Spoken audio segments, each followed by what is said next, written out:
This conference will now be recorded. नमस्कार, मैं वैद्य रजत गोयल आप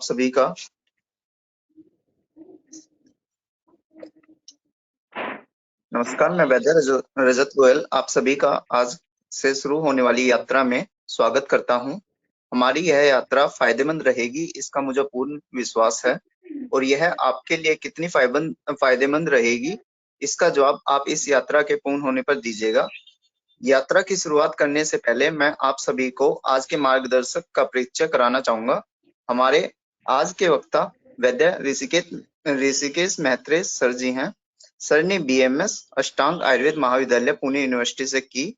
सर ने बीए और एमए संस्कृत तिलक महाराष्ट्र विद्यापीठ पुणे से की। सर 1995 में जामनगर के एमडी एंट्रेंस में फर्स्ट रैंक हासिल की थी। सर ने ही PGA CET preparation classes start की थी, अर्थात सर इस फील्ड के पायनियर हैं। सर अवंती आयुर्वेदिक चिकित्सालय, जिसकी 2 शाखाएं पुणे में 23 साल से तथा नासिक में 13 साल से चिकित्सा सेवाएं दे रहे हैं। सर की खुद की वेबसाइट भी है www.maitreyayurved.com। आप इस पर जाकर डिफरेंट कोर्सेज इनरोल कर सकते हैं। आप लोगों को का ज्यादा समय ना लेते हुए मैं आज के विषय से आप सभी को अवगत कराना चाहूंगा। हमारा आज का विषय इंट्रोडक्शन ऑफ धातु पाचक है। सर इस विषय पर अपना मजबूत पक्ष हमारे समक्ष रखेंगे। मैं आशा करता हूं कि आज आप सभी सर की हर बात को ध्यान से सुनेंगे। सर अब आप शुरू कर सकते हैं। Thank you. धन्यवाद। नमस्कार। आवाज आ रही है और स्क्रीन दिख रहा है? Yes sir. हेलो। शुरू करते हैं। नमस्कार जी सर। हाँ बोलिए। अरे मुझे नहीं दिख रहा। Everyone please turn off your mic.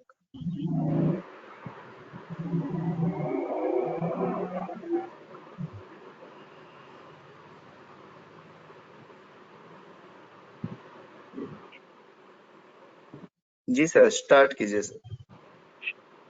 जी नमस्कार। गुणाधीशो विद्यानिधिर्विनायकः कार्यारंभे सदा तस्मै गणेशाय नमो नमः। सभी श्रोताओं को नमस्कार और इस प्लेटफॉर्म पर मुझे निमंत्रित करने के लिए हमारे सन्मित्र रजत जी गोयल जी को भी हार्दिक धन्यवाद। धातुपाचक इस व्याख्यान माला का ये शुभारंभ का व्याख्यान है, इसमें आप सभी का हार्दिक स्वागत। धातुपाचक परिचय इस रूप में इस व्याख्यान का विषय है। एक एक धातुपाचक का विस्तार आगे के वक्ता करेंगे। तो धातुपाचक यह संकल्पना एक समूह के रूप में क्या है, मूल रूप में क्या है, इसका प्राथमिक परिचय देने के लिए मैं आपके सामने उपस्थित हूँ। धातुपाचक शब्द जो है ये अंग्रेजी में 2 प्रकार से लिख सकते हैं।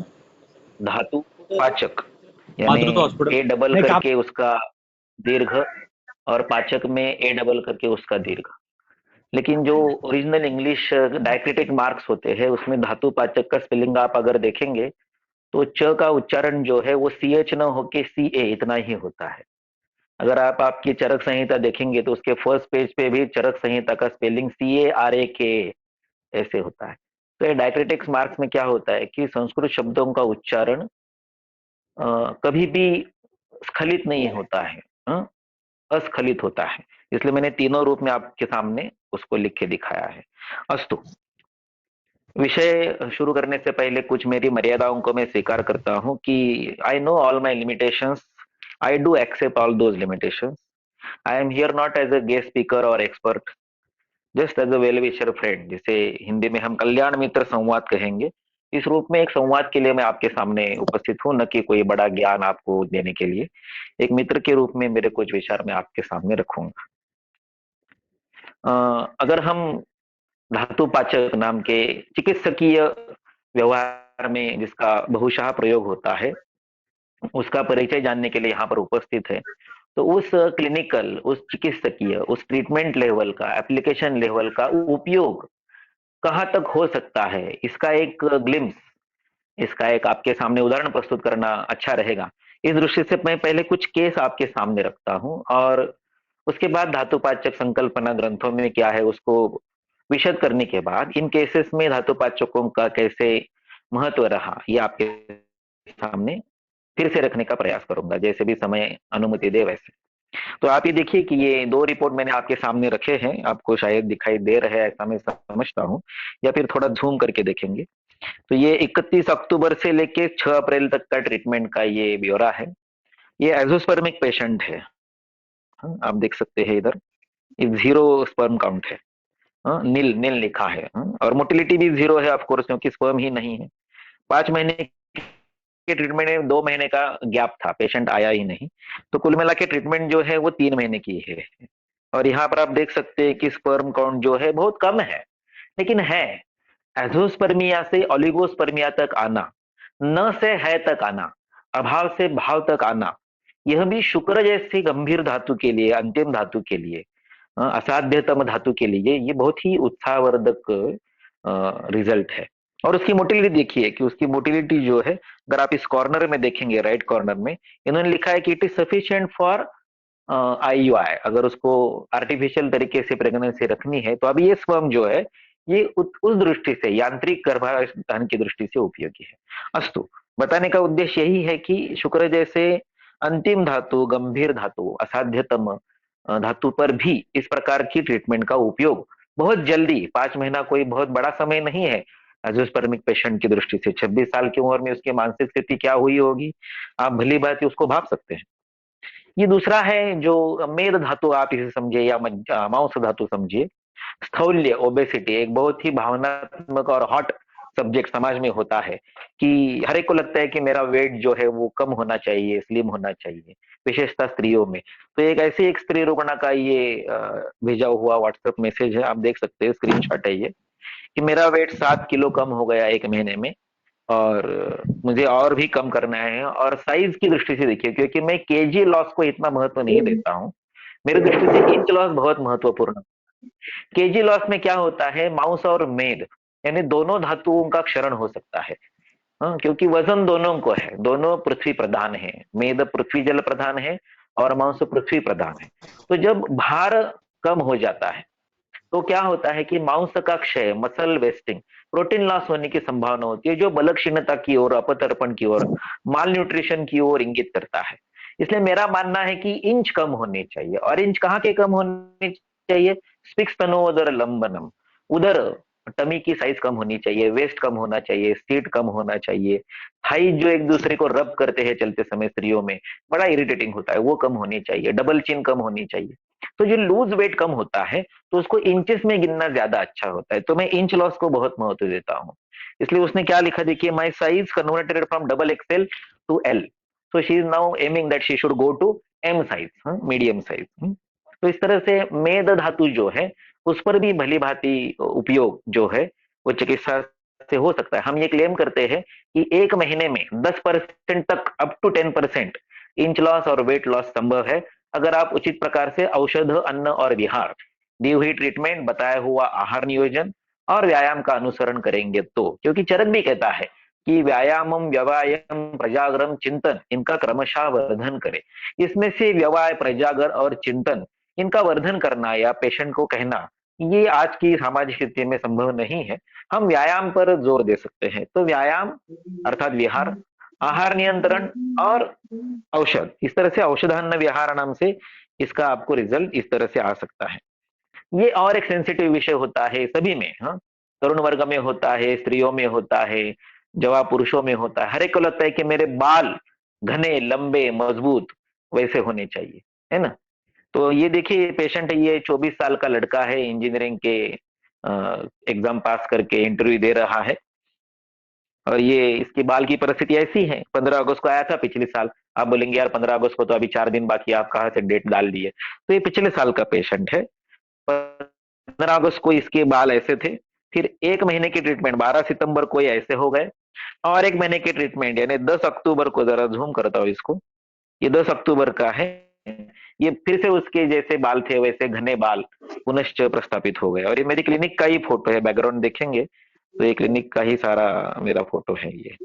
अस्तु, तो अस्थि धातु इसे कहेंगे, अगर केश कहेंगे तो अस्थि या रस कहेंगे, अकाल पलेतर व्याप्त वगैरह वगैरह। तो रस पित्त या अस्थि धातु तक भी ये धातु पाचक के द्वारा हम अच्छी तरह से परिणाम प्राप्त कर सकते हैं। ये कंबाइन है, इसमें स्थौल्य भी है और शुगर भी है। शुगर को मैं जो है ये रसरक्तगत क्लेश समझता हूँ। मैं डायबिटीज का भाषांतर प्रमेय नहीं करता हूँ, क्योंकि भाषांतर से चिकित्सा नहीं होती है। आप कैंसर को अर्बुद कहेंगे और अर्बुद की चिकित्सा करेंगे तो कैंसर ठीक नहीं होता है। आप एनीमिया को पांडु कहेंगे और पांडु की चिकित्सा देंगे तो एनीमिया ठीक नहीं होता है। इसलिए डायबिटीज को प्रमेह कहेंगे और उसको धात्री निशा देंगे या चरक के 10 काढ़े पिलाएंगे तो वो गुड़ मार देंगे, पनीर फूल देंगे तो वो ठीक नहीं होता है। इसलिए मैं डायबिटीज को प्रमेय भाषांतर नहीं करता हूं, मैं उसे रसरक्तगत क्लेश कहता हूं। तो मेरी दृष्टि से रसरक्तगत जल और पृथ्वी का वर्धन है, ब्रोहण है, संतर्पण है, आधिक्य है, वैषम्य है, या उसके साथ साथ स्थौल्य भी आप देख रहे हैं।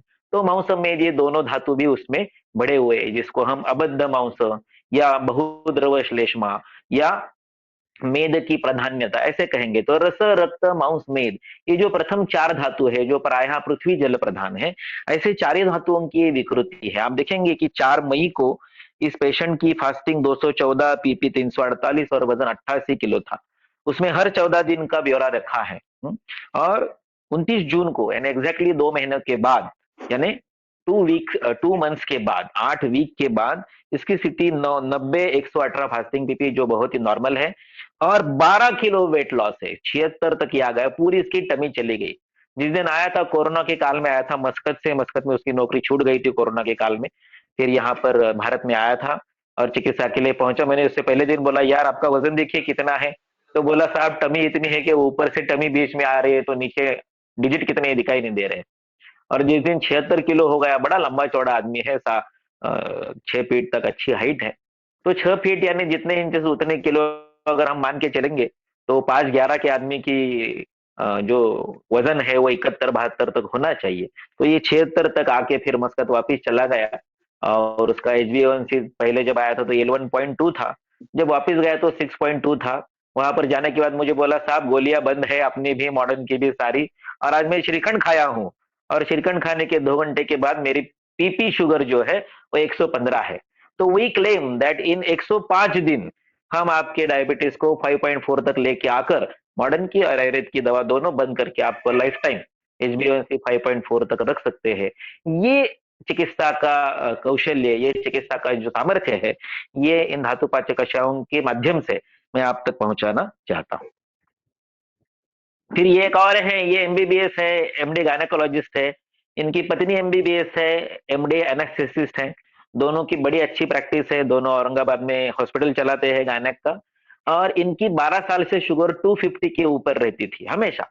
वो जो एक मशीन आता है जो आर्म्स पर लगाते हैं तो हर घंटे में उसका ऑटोमेटिक मोबाइल पे रिपोर्ट आता है ग्राफ के रूप में, ऐसा वो ACP नाम का कुछ मशीन होता है, वो लगाया हुआ था उन दोनों ने। और 15 दिन के बाद जो शुगर है वो 150 के नीचे चली गई, उन्होंने मशीन निकाल के फेंक दिया, और मेरे कहने के बावजूद उन्होंने उनकी मॉडर्न की दवा झट से बंद कर दी। मैं ऐसे नहीं बंद करता हूं, मैं हर 14 दिन में एक बार, हफ्ते में 1 दिन की दवा बंद करता हूँ, यानी सोमवार नहीं लेनी है, फिर 14 दिन के बाद शुगर नॉर्मल आ गई, सोमवार बुधवार नहीं लेनी है। ऐसे 1/7 के रूप में पादेना पथ्यम अभ्यस्तम पाद पादे नवातिचित धीरे धीरे उसको टेपर आउट करता हूँ, और 14x7 या 15x7 यानी 105 दिनों में हम OHA ओरल हाइपोग्लाइसेमिक एजेंट से मुक्तता पाते। इस प्रकार से ये पेशेंट था। आप देखेंगे 16/3 को इसका जो वेस्ट है वो 101 है और 27/4 को 96 है। वेट देखिए सबसे अंतिम लाइन में ये 82 किलो वेट था, जो 73 यानी 1.5 महीने में 9 किलो वेट कम हुआ। नो मसल वेस्टिंग, नो माल न्यूट्रिशन, पेशेंट यंग फील करता है, हर एक को बताता फिरता है कि आपको ये करना चाहिए, इस प्रकार से व्यायाम, इस प्रकार से आहार। ये है, आपने तो यार केवल व्हाट्सएप पे मैसेज करना है, व्हाट्सएप के मैसेज तो मैं भी कुक कर सकता हूँ, आपको फॉरवर्ड कर सकता हूँ, आप खुद भी बना सकते हैं। देखिए ये तो लेबोरेटरी की रिपोर्ट है, ऊपर लेबोरेटरी का नाम, एज, डेट सब कुछ लिखा हुआ है। 66 साल की लेडी है, फास्टिंग पीपी आप देखिए, फास्टिंग है 360, पीपी है 320, उम्र है 66। डेट ठीक से देख लीजिए, डेट है 29 जुलाई 2021, और ये जो लेडी है इसका बेटा डॉक्टर है, इसकी बहू डॉक्टर है, और इसका 6 महीने से शुगर इसी लेवल पर, इसका कैटरेक्ट का ऑपरेशन ड्यू है जो नहीं हो रहा है। क्योंकि ऑपरेशन करने वाला कैटरेक्ट का आदमी बोलता है कि आप फिटनेस लाओ, फिटनेस देने वाला डॉक्टर बोलता है कि आप शुगर नॉर्मल लेके आओ, और शुगर नॉर्मल नहीं आ रही है। दोनों डॉक्टर है, बहू बेटा। 15 दिन के बाद ये लेडी जो है, इसकी रिपोर्ट आप देखिए 14 अगस्त को, 29 जुलाई का मैंने आपको रिपोर्ट दिखाया। ये 360 320 है, और यूरिन शुगर आप देख पाएंगे 4+ है। और ये 15 दिन के बाद का रिपोर्ट है, 14 अगस्त का। वही लेडी है, 66 ईयर्स वगैरह सारा। और एक देखिए ये 142 फास्टिंग और 122, 15 दिन में ये शुगर नॉर्मल आ गई। और 7वें दिन उनका दीनानाथ में कैटरेक्ट ऑपरेशन हो गया। आज ये 5.4 के रूप में है और अपने इसमें व्यवस्थित है। अभी जिसका रिपोर्ट नहीं बता सकता, इनके पति है जो टीकेआर के पेशेंट, उनको टीकेआर बताया था, टोटल नी रिप्लेसमेंट। 72 साल के उनके पति है, और ये टाटा मोटर्स में शॉप फ्लोर पर पूरी जिंदगी काम किया, तो दोनों घुटने चले गए और संचित में एडमिट होने जा रहे थे, दोनों रिप्लेस घुटने करने के लिए। मैंने उनको बोला कि क्यों, तो बोला ऐसा ऐसा है। मैंने बोला आप 14 दिन की दवा लेके देखिए। अभी उनको विश्वास आ गया था क्योंकि पत्नी की शुगर नॉर्मल आ गई, कैटरेक्ट का ऑपरेशन हो गया। मैंने उनको 14 दिन का ट्रीटमेंट दिया, और 14वें दिन ये साहब आए ही नहीं फॉलोअप को। मुझे लगा यार पेशेंट छूट गया, ये 21वें दिन आ गए। मुझे बोले यार 14 दिन में इतना अच्छा लगा कि मैं मेरी मारुति कार ड्राइव करते करते महालक्ष्मी कोल्हापुर को चला गया, 250 किलोमीटर पुणे से, और वापस 250 किलोमीटर उसी दिन वापस आ गया दर्शन करके। क्लच, एक्सीलेटर, ब्रेक सारा दबा के चला के। जो टीकेआर का पेशेंट है वो 14वें दिन अपने पाँव को भली भांति इस्तेमाल करके 450 किलोमीटर की ड्राइविंग खुद करके एट द एज ऑफ 72 सुखरूप वापिस आ गए। ये ताकत होती है आयुर्वेदिक चिकित्सा की, या इस प्रकार के संहितोक्त कल्पों की। यह है डायबिटिक वुंड, जो 3.5 बाय 3.5 है, 1.5 इंच की डेप्थ है, आप देख पा रहे हैं उसको। और ये 3.5 महीनों के बाद ये पूरी तरह हील हो गई। ये 3-4 साल पहले का पेशेंट है, no recurrence at all, which was posted for amputation. Now he is completely recovered, no recurrence, nothing. So non healing diabetic wounds जो रिकरेंट होती है, उनका भी ट्रीटमेंट इस प्रकार से 100 दिनों में संभव होता है। तो रस रक्त से लेके शुक्र तक, मांस मेद से लेके अस्थि मज्जा तक, जितने भी धातु है, उन धातुओं में जो प्रायः पेशेंट पाए जाते हैं बहुतर मात्रा में, और जो प्रायः कृचर साध्य होते हैं, निराश होते हैं, ऐसे पेशेंट को भी हम 100 दिनों में अच्छी तरह से उपशम और परिणाम लाभ दे सकते हैं। तो ये हो गया प्रैक्टिकल एप्लीकेशन ऑफ संहितोक्त कल्प। बैक टू अवर टाइटल, धातुपाचक। देखिए धातुपाचक इस व्याख्यानमाला का नाम जरूर है, लेकिन धातुपाचक यह संज्ञा रूढ़ संज्ञा है। रूढ़ का मतलब क्या होता है? शास्त्रीय संज्ञा नहीं है, ये लोकप्रिय संज्ञा है, ये अपने आप बनी हुई संज्ञा है। इसको शास्त्र में कोई आधार नहीं है। There is no concept like धातुपाचक इन चरक संहिता, इन सुश्रुत संहिता और इन अष्टांग हृदय अष्टांग संग्रह। क्या बात कर रहे हो? हम तो व्याख्यानमाला में ज्वाइन हुए हैं यहाँ पर धातुपाचक के लिए, और आप बोल रहे हैं कि ऐसी कोई संज्ञा नहीं है जी। ये रूढ़ संज्ञा है, ये लोकमानस में प्रस्थापित संज्ञा है, शास्त्र में ऐसा शब्द नहीं है। शास्त्र में यह है ज्वर पंचक, कषाय पंचक। विषम ज्वर के जो 5 प्रमुख प्रकार हैं, बाकी और भी प्रकार होते हैं, वो बाद में देखेंगे। प्रमुख जो 5 प्रकार है, सतत, संतत, सतत, अन्यदुष्क, तृतीयक और चतुर्थक, इन 5 ज्वरों को ज्वर पंचक कहा जाता है। और इन 5 ज्वरों का शमन करने के लिए, देखिए वाक्य बहुत महत्वपूर्ण है, इन 5 ज्वरों का शमन करने के लिए कुछ कषाय बताए गए हैं। वो क्रमशः 5 कषाय है जिन्हें ज्वर कषाय पंचक कहा जाता है। और ये ज्वरक पंचक कषाय जो है, ये धातुपाचक के रूप में प्रसिद्ध हुए, उसका कुछ कारण है। उसका कारण क्या है? तो शास्त्रीय संज्ञा धातुपाचक नहीं है। ये शास्त्र में जहां पर उल्लेखित है वहां पर ये ज्वर पंचक कषाय पंचक है या ज्वर कषाय पंचक है, ये यहां पर है। ज्वर पंचक कषाय आपको 2 जगह मिलेगा, एक चरक चिकित्सा 3 श्लोक नंबर 200 से आगे, और अष्टांग हृदय चिकित्सा 1 अध्याय क्रमांक 1 और श्लोक क्रमांक 48 से आगे। यहाँ पर जो श्लोक लिखे हैं आगे 3 श्लोक है, 6 लाइन है, जिसमें से पहले 5 लाइन जो है, जिन्हें 5 पंक्तियां आप कहेंगे, ये 5 कषाय है, 5 काढ़े हैं, 5 डिकॉक्शंस है, 5 निर्यूह है, निरूह नहीं, निर्यूह, क्वात कषाय निर्यूह, ये पर्याय नाम है। तो ये 5 कषाय जो है, इन्हें ज्वर कषाय पंचक कहा जाता है। इस पर सबसे पहली बार जिन्होंने ध्यानाकर्षण किया, जिन्होंने इन कषायों की प्रसिद्धि का सर्वप्रथम श्री गणेशा किया, आरंभ किया, उनका नाम था वैद्य गोपाल सीताराम बायवरू गुरुजी। ये मध्य प्रदेश में इंदौर में प्रैक्टिस करते थे और इन्होंने उस जमाने में आयुर्वेद पत्रिका जो नासिक से पब्लिश होती है, आज भी होती है, उस आयुर्वेद पत्रिका नाम के पीरियडिकल में, मासिक में, आयुर्वेदीय एक प्रकाशन में, जो नासिक का आयुर्वेद कॉलेज है आयुर्वेद सेवा संघ संस्था का, उनके द्वारा ये मैगजीन प्रकाशित होता है हर महीने, आयुर्वेद पत्रिका नाम का। इस साल यानी इस महीने इस पत्रिका का 75वां साल चल रहा है। तो आज से 23 और 22 यानी 45 साल पहले जुलाई 1997 में वैद्य गोपाल सीताराम बायवरू जी ने 2 लेख इस पर लिखे, ज्वर कषाय पंचक इस विषय पर। और इन 2 लेखों के कारण उस समय बहुत बड़ा संवाद हुआ महाराष्ट्र में, क्योंकि मराठी में लेख है ये। और तब से उनके जो शिष्य थे, गोपाल सीताराम बायवरू गुरुजी जो थे वैद्य, उनके शिष्य वेणी माधव शास्त्री जोशी जो मुंबई में प्रैक्टिस करते थे, और वेणी माधव शास्त्री जोशी जी का परिचय या एक शिष्यानुग्रह हमारे आदरणीय गुरुजी महागुरु वैद्य माधव कोल्लटकर जी को था। माधव कोल्लटकर जी के शिष्य वैद्य दीपक गाडगीळ जो हमारे प्रत्यक्ष अध्यापक थे, जिनके क्लिनिक में खड़ा रह के मैंने 6 साल आयुर्वेद सीखा है। और उसी क्लिनिक में मेरे गुरुजी, मेरे सदमित्र और मेरे भगवान मेरे साथ में खड़े रहते थे, वैद्य अनिल पानसे। तो मेरे गुरुजी द्वारा लिखा हुआ ये लेख है। मेरे गुरुजी भगवान वैद्य अनिल पानसे जो अभी इस दुनिया में नहीं है, पिछले साल 25 अप्रैल को उनका देहांत हो गया, जो मुझसे केवल 2 साल सीनियर थे, वैद्य अनिल पानसे। उनके गुरुजी दीपक गाडगीळ जिनके क्लिनिक में हम खड़ा रहते थे सीखने के लिए आयुर्वेद 1998 से 1993 तक। उनके गुरुजी महागुरु माधव कोल्लटकर सर जिनके क्लिनिक में मैं अंतिम 2 साल था, और उनके गुरुजी वेणी माधव शास्त्री जोशी जो मुंबई में प्रैक्टिस करते थे, और उनके गुरुजी गोपाल सीताराम बायवरू जी जो मध्य प्रदेश में इंदौर में रहा करते थे। उन्होंने आयुर्वेद पत्रिका में 45 साल पहले 1977 जुलाई के अंक में आयुर्वेद पत्रिका में ये लेख लिखे, जिसमें उन्होंने ये प्रकाशित किया कि अगर ये 5 कषाय यथासंख्य 5 विषम ज्वरों पर काम करते हैं। देखिए अंतिम लाइन क्या है, पंचयते संततादीनाम पंचानाम शमना मताहा। संततादि पांचों का ये 5 एते पंच शमना मताहा शमन करते हैं। तो क्रमशः कलिंगा पटोल से पत्रम कटुक रोहिणी ये पहला कषाय संतत ज्वर के लिए, पटोलम सारिवा मुस्ता पाठा कटुक रोहिणी ये सतत ज्वर के लिए, पटोल निम्ब त्रिफला मृद्विका मुस्तवत्सका ये अन्य दुष्क ज्वर के लिए, किरात तिक्तम अमृता चंदनम विश्व भेषजम ये तृतीय ज्वर के लिए, और धात्री मुस्तामृता क्षोद्रम अर्धश्लोक समापना ये जो अंतिम 5वीं पंक्ति का कषाय है ये चतुर्थक ज्वर के लिए। इस तरह से शास्त्र कहता है।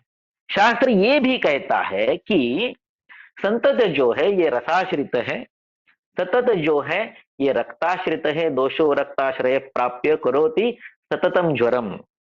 मांस धातु में आश्रित दोष जो होते हैं ये अन्य दुष्क ज्वर करते हैं, तस्मिन मांस वहा नाड़ी अन्य जुहु।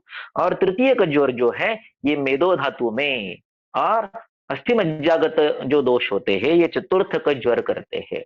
तो अगर ये 5 कषाय कलिंगा पटोलस्य से लेकर धात्री मुस्तामृता तक ये इन 5 विषम ज्वरों पर काम करते हैं, और ये 5 विषम ज्वर अगर क्रमशः रस से अस्थि मज्जा तक के धातुओं से होते हैं, तो ये 5 कषाय क्रमशः रस से अस्थि मज्जा पर काम करते हैं। बीच में से विषम ज्वरों के नाम अगर हटा दिए जाए तो कलिंगा पटोलस्य प्रथम लाइन रस के लिए, पटोलम सारिवा ये रक्त के लिए, पटोल निम्ब त्रिफला ये मांस के लिए, किरात तिक्तम अमृता ये मेद के लिए, और धात्री मुस्तामृता क्षौद्र ये अस्थि मज्जा के लिए। अभी यहां पर जो मैंने श्लोक लिखे अष्टांग हृदय से है, चरक चिकित्सा 3 श्लोक नंबर 200 से आगे जो श्लोक है इसमें केवल इतना ही अंतर है कि जो 5वां कषाय है धात्री मुस्तामृता क्षौद्रम, इसकी बजाय उसमें क्षौद्र का उल्लेख न होकर मुड़चामलकम मुस्तम इतना लिखा है।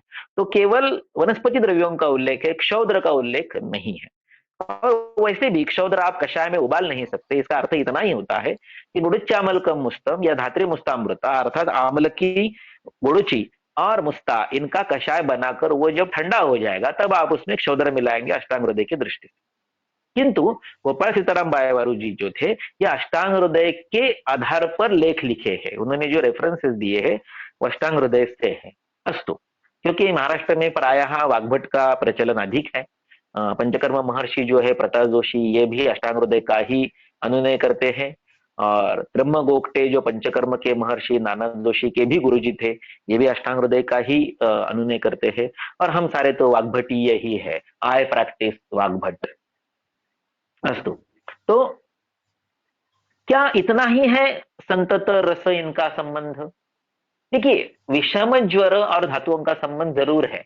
अभी मैं आपको थोड़ा सा कंफ्यूज करूंगा, अभी मैं आपको थोड़ा सा आपके दिमाग का दही बनाने का कोशिश करूंगा, आपके सामने मैं कुछ उलझने रखूंगा। ये इसलिए रखूंगा कि इन धातु पचक कषायों के बारे में शास्त्रीय संदर्भ जो है वो आपके सामने रखना मेरा कर्तव्य है, क्योंकि आप विद्यार्थी हैं, आप इन कषायों को सविस्तर रूप में जानना चाहते हैं। आप एक एक कषाय के लिए आज यहाँ पर नहीं है, आप इन पांचों कषायों की मूल संकल्पना के परिचय के लिए है।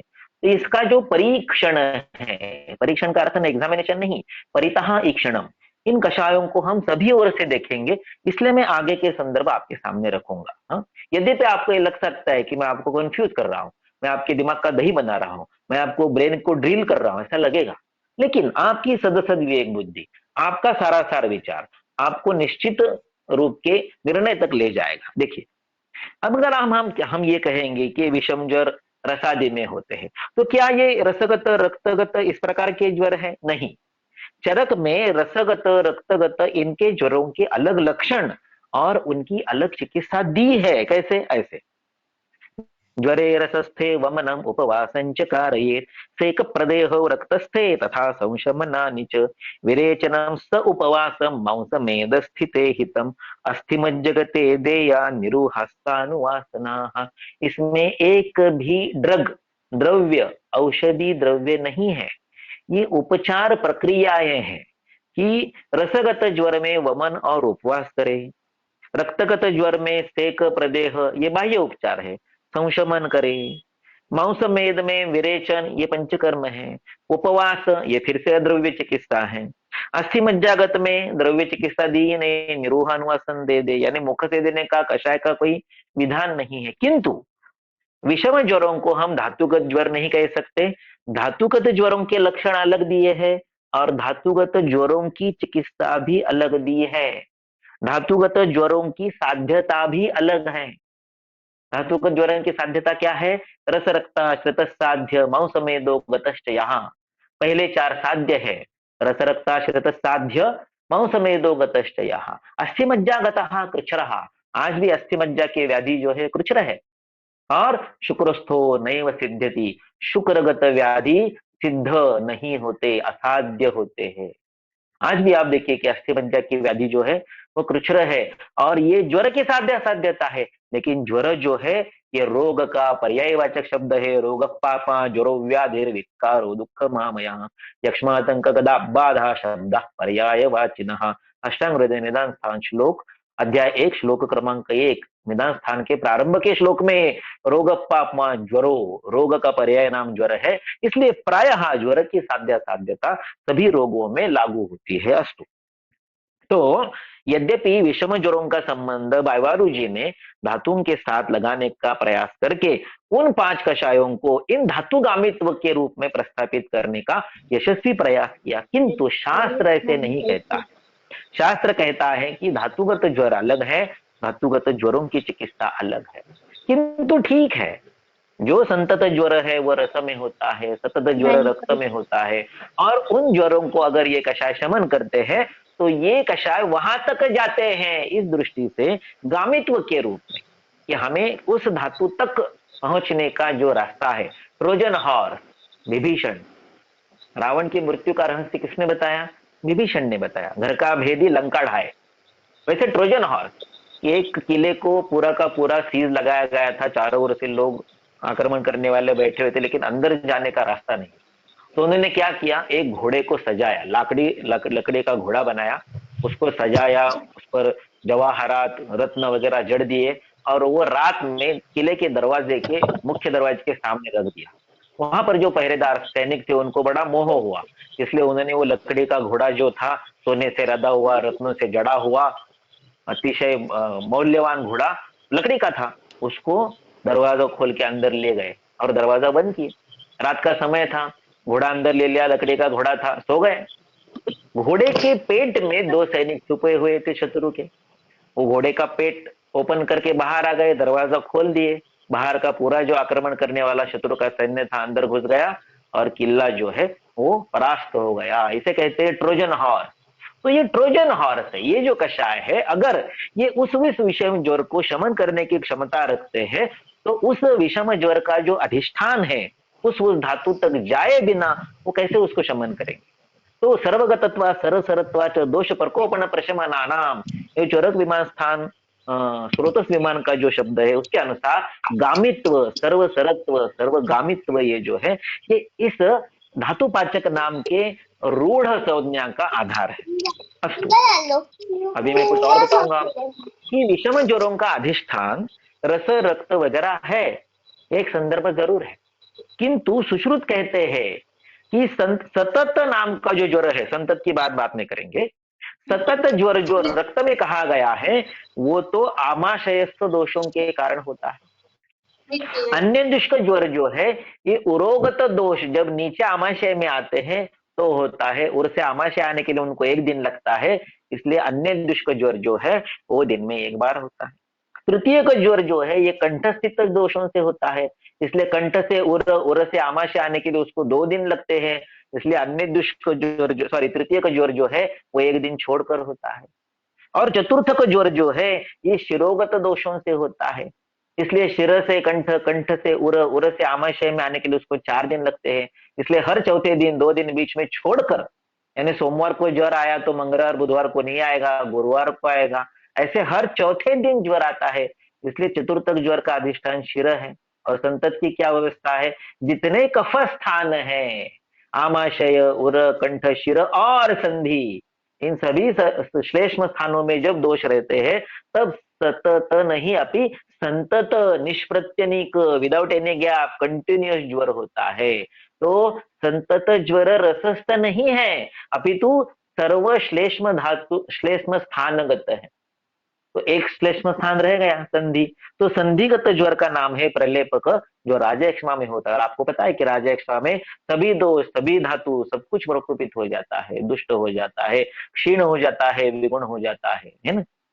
तो ये भी एक विचार है कि संतत सतत इनका अधिष्ठान जो है ये रसरक्त जैसे है वैसे कफ के स्थान भी है। तो क्या विषम ज्वर की जो कलिंग का पटोलस्य, पटोलम सारिवमस्ता, पटोलनिम्ब त्रिफला, ये जो क्वाथ हमने यहाँ पर गिनाए, ये जो 5 क्वाथ है, क्या ये क्रमशः आमाशय, उर, कंठ, शिर, संधि इन पर काम करेंगे?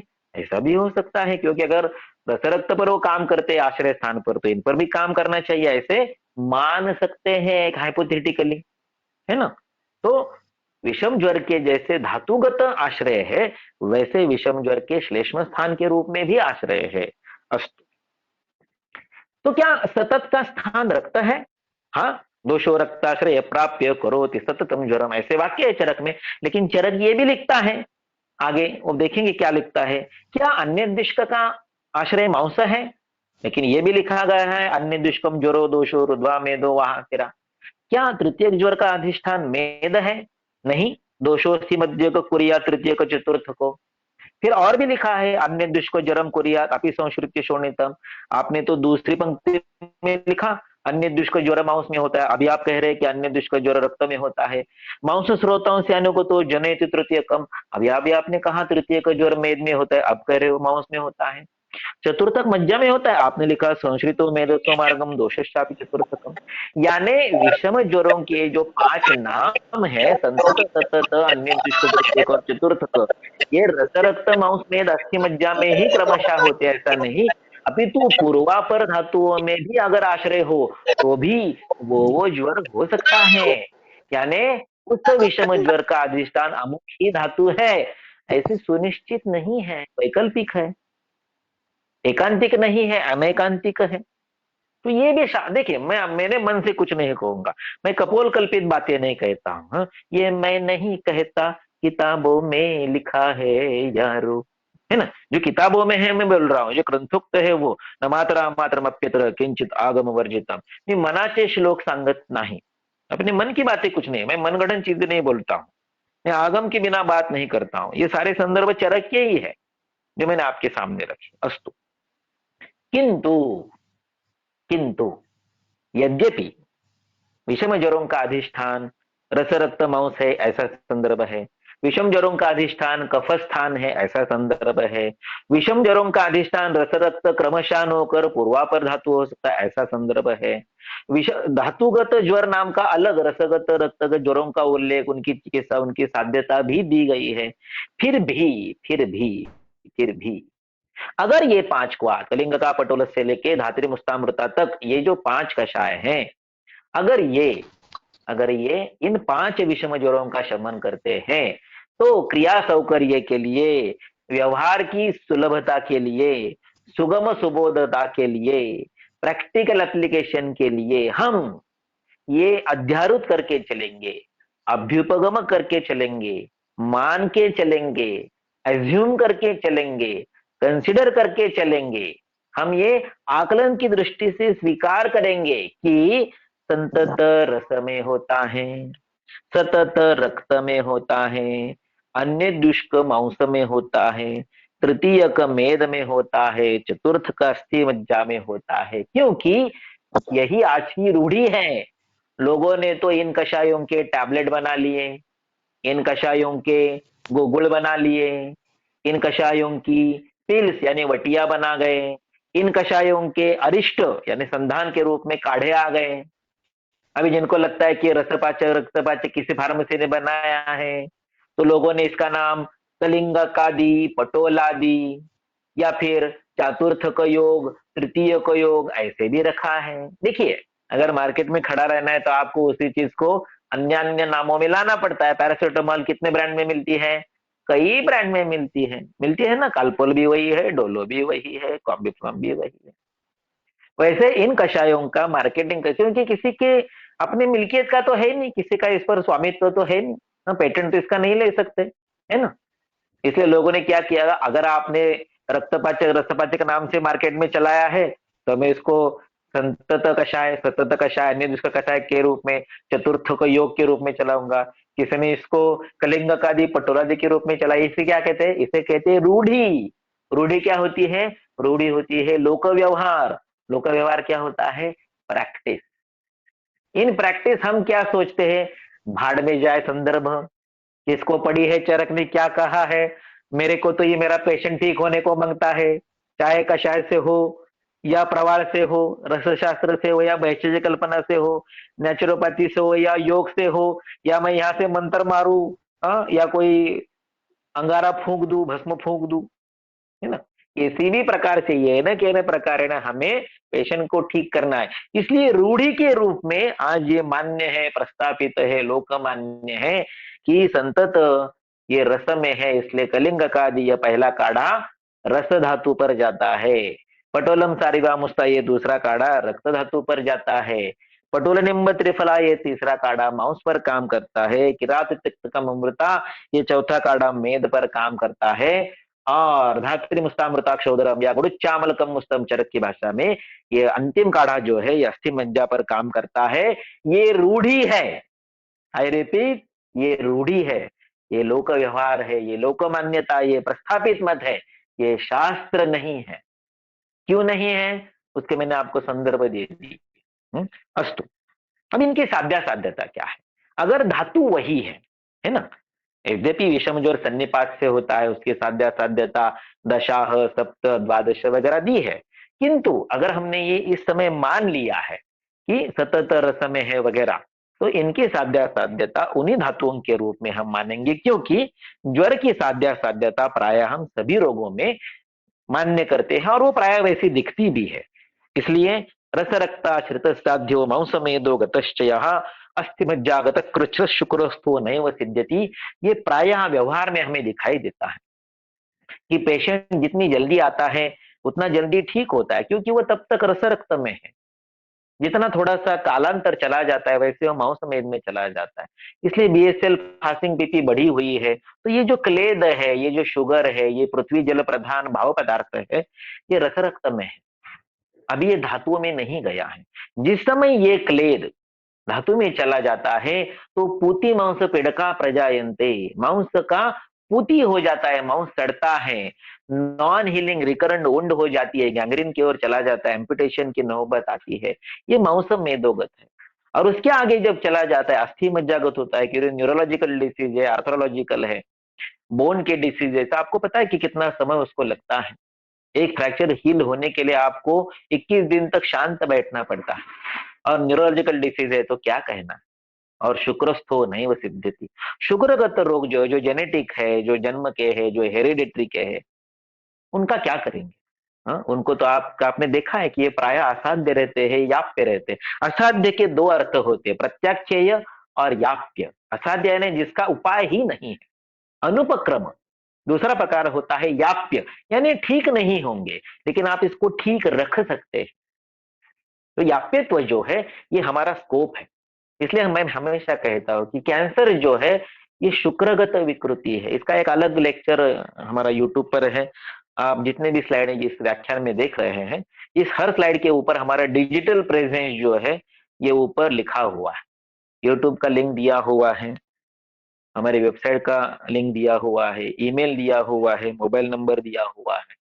तो जिनको उत्सुकता है, जिज्ञासा है, वो अन्य विषयों पर जो लेक्चर्स है ये हर साइड के ऊपर जो हमारा डिजिटल प्रेजेंस है वहां पर जाकर देख सकते हैं। अस्तु, तो शुक्रोस्थो नैव सिद्ध्यति, कैंसर प्राय साध्य नहीं है, लेकिन कुछ प्रकार के कैंसर याप्य है। हाँ, उनको गोलियां देते रहिए केमोथेरेपी के, रेडिएशन बार बार करते रहिए, पेट स्कैन करते रहिए, जरूरत पड़े तो इंसिजन करते रहिए, चीजें निकालते रहिए, है ना। तो शस्त्रक्षार अग्नि के द्वारा आपको कैंसर जो है वो याप्य स्थिति में रखना कुछ हद तक संभव होता है। एक न एक दिन वो आपके हाथ से चला ही जाता है। क्रियापथम अतिक्रांता केवलम देहम आप्लुता चिन्हम कुर्वन्ति ये दोषा तद अरिष्टम निरुच्यते। और अरिष्ट क्या है? अरिष्टम चापि तन्नास्ति यन्ना मृत्यु पुरस्सरम। अरिष्ट जो है वो मृत्यु का अलार्म है, वो तो जाने वाला है। तो शुक्रोस्थो नैव सिद्ध्यति, तो अनुपक्रम से पहले और कैंसर के डायग्नोसिस के बाद एक याप्य नाम का कालावधि जाता है। इस याप्य नाम की कालावधि को हम कहते हैं कि ये शुक्रगत विकृति है। कैसे है, क्या है, उसका एक अलग लेक्चर वो आप बाद में देख लीजिए। उसके पीछे अस्थि मज्जागत जिसके बारे में मैंने चर्चा की कि कई सारे पेशेंट आते हैं कि अल्फा एसिड डिजेनरेशन है, सायाटिका है, डिस्क बल्ज है, लिस्थेसिस है, और तरुणास्थि का विकार है कि भाई एसीएल है, एंटीरियर क्रूशियल लिगामेंट का एसीएल टेयर हो जाता है, हाफ टेयर है, फुल टेयर है, बहुत सारा उसमें इफ्यूजन हो गया है, पाव फूल गया है, पाव रखने को नहीं सोते। कभी कभी फिजियोलॉजिकल फ्रैक्चर होता है, बहुत वेट होता है, 90 किलो, 100 किलो, 116 किलो। इस कारण से भी अस्थि मज्जागत विकृति जो तरुणास्थि की विकृति है, यानी घुटनों के जो क्रूशियल लिगामेंट है उनमें टेयर आ जाता है। तो फिजियोलॉजिकली भी ये होता है। मज्जागत जो विकार है वो न्यूरोलॉजिकल प्राय होते हैं, वो प्राय दुष्कर होते हैं। कुछ लोगों में कुछ हद तक इंप्रूवमेंट होता है, उतना उन माता पिताओं को समाधान होता है, लेकिन ये पूरी तरह से नॉर्मल नहीं है। तो ये कुछ है। और प्राय मेदो मांसगत, मैंने आपको जैसे बोला कि स्थौल्य है, तो ये प्राय ठीक होता है। पीसीओडी जैसे है जिसमें ग्रंथात्मक संप्राप्ति होती है, तो ये प्राय 4 मेंसेस में वो जो लड़की होती है या लेडी होती है उसका जो सोनोग्राफी नॉर्मल आ जाता है, वो स्टडी करोगे रप्चर हो जाता है। अगर एएमएच बढ़ा हुआ है, 9-10 से आगे गया है, तो 3.5-4 तक ऑप्टिमम लेवल तक आ जाता है। एलएचएफ नॉर्मल आता है, पीआरएल लेवल अगर ऊपर गए तो नीचे आ जाते हैं, फिर सिडिज्म चला जाता है, वेट बढ़ा हुआ होता है वो नॉर्मल आ जाता है। तो ये मांस मेदोगत जो है या ओबेसिटी के मैंने आपको रिजल्ट बताया, उससे भी ज्यादा रिजल्ट यूट्यूब पर है, वो आप देख सकते हैं। अलग अलग व्याख्यान स्थूलता और मधुमेह पर दिए हुए उनको देख सकते हैं। तो 10% वेट लॉस, इंच लॉस, ये जो है ये प्राय संभव होता है क्योंकि ये साध्य है। और रस रक्ताश्रित जो है ये प्राय साध्य होता है। 300 के लेवल की शुगर भी जो है वो 15 दिन में नॉर्मल तक आ जाती है। 500 शुगर देखी है, 450 शुगर देखी है, 610 शुगर देखी है, सामने बैठे हुए पेशेंट में 14वें दिन में, 21वें दिन में वो 100-140 तक नीचे आ जाती है, क्योंकि रस रक्ताश्रिता साध्य। 11.2 एचबीएम से देखा है, 14 एचबीएम से देखा है, 16 एचबीएम से देखा है, लेकिन 100 दिन में ये लोग नॉर्मल आ जाते हैं। तो रस रक्ताश्रित जो होता है ये रीचेबल है, ये साध्य है।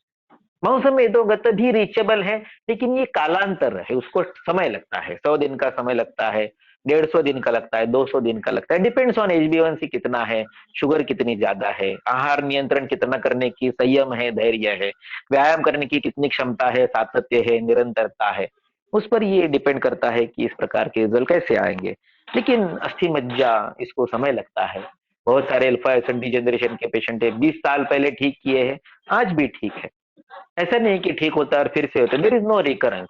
मैं पुनर्भव चिकित्सा में विश्वास रखता हूँ। हमारे गुरुजी जो थे महागुरु कोलटकर सर, मेरे गुरुजी अनिल पान से, उनके गुरुजी दीप प्रगाटकर, उनके गुरुजी कोलटकर सर के, जिनके क्लिनिक में मैं उनके अंतिम काल में था, वो कहा करते थे की पेशंटला बरं वाटतं कामा नये. पेशंटला बरं कशानेही वाटतं, बरं वाटणं म्हणजे रिलीफ. पेशेंटला कशानेही बरं वाटतं, पेशेंट बरा होता कामा नये, यानी क्योर। पेशेंट किसी से भी ठीक हो सकता है, कोई भी ठीक कर सकता है। कौशल्य क्या है, कर्तव्य क्या है, एक्सपर्टाइज क्या है, वैद्य का यश क्या है? वैद्य का यश है की पेशंट बरा राहिला पाहिजे. Not only relief, not only cure, it is duty. Relief और क्योर तो होना ही चाहिए, लेकिन ठीक रहना चाहिए, नो रिकरेंस, अपुनर्भव। वही व्याधि उसी निदान सेवन से उसको फिर से न होना, यह साध्यता है, यह यश है। हाँ, अभी मुझे एसिडिटी नहीं होती है, मैं ठीक हूं, लेकिन मैं कुछ तला हुआ नहीं खाता हूं, मैं कुछ तीखा नहीं खाता हूं, मैं जागरण नहीं करता हूं, अरे यानी I am healthy, star condition apply, ये नहीं होना चाहिए। अनकंडीशनल ठीक होना चाहिए। आज मैं पानीपुरी खाता हूँ, भेल खाता हूँ, पाव भाजी खाता हूँ, जागरण करता हूँ, धूप में घूमता हूँ, और फिर भी मुझे एसिडिटी नहीं होती है।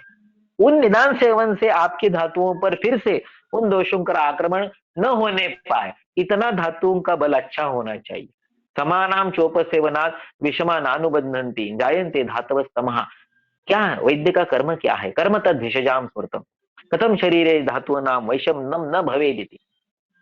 धातुओं का वैषम्य कैसे न हो, और कथम समानाम अनुबंध, धातुओं का समत्व कैसे मेंटेन किया जाए, ये वैद्य का वैद्यत्व है। इसलिए relief is not important, cure is not important, non recurrence is important, अपुनर्भव। जिस लेडी को मैंने उसकी 72 वर्ष की उम्र में 2002 में चिकित्सा दी, उसके बाद 14 साल जीवित रही, 84 की उम्र तक, और वो 86 की उम्र तक वो जीवित रही।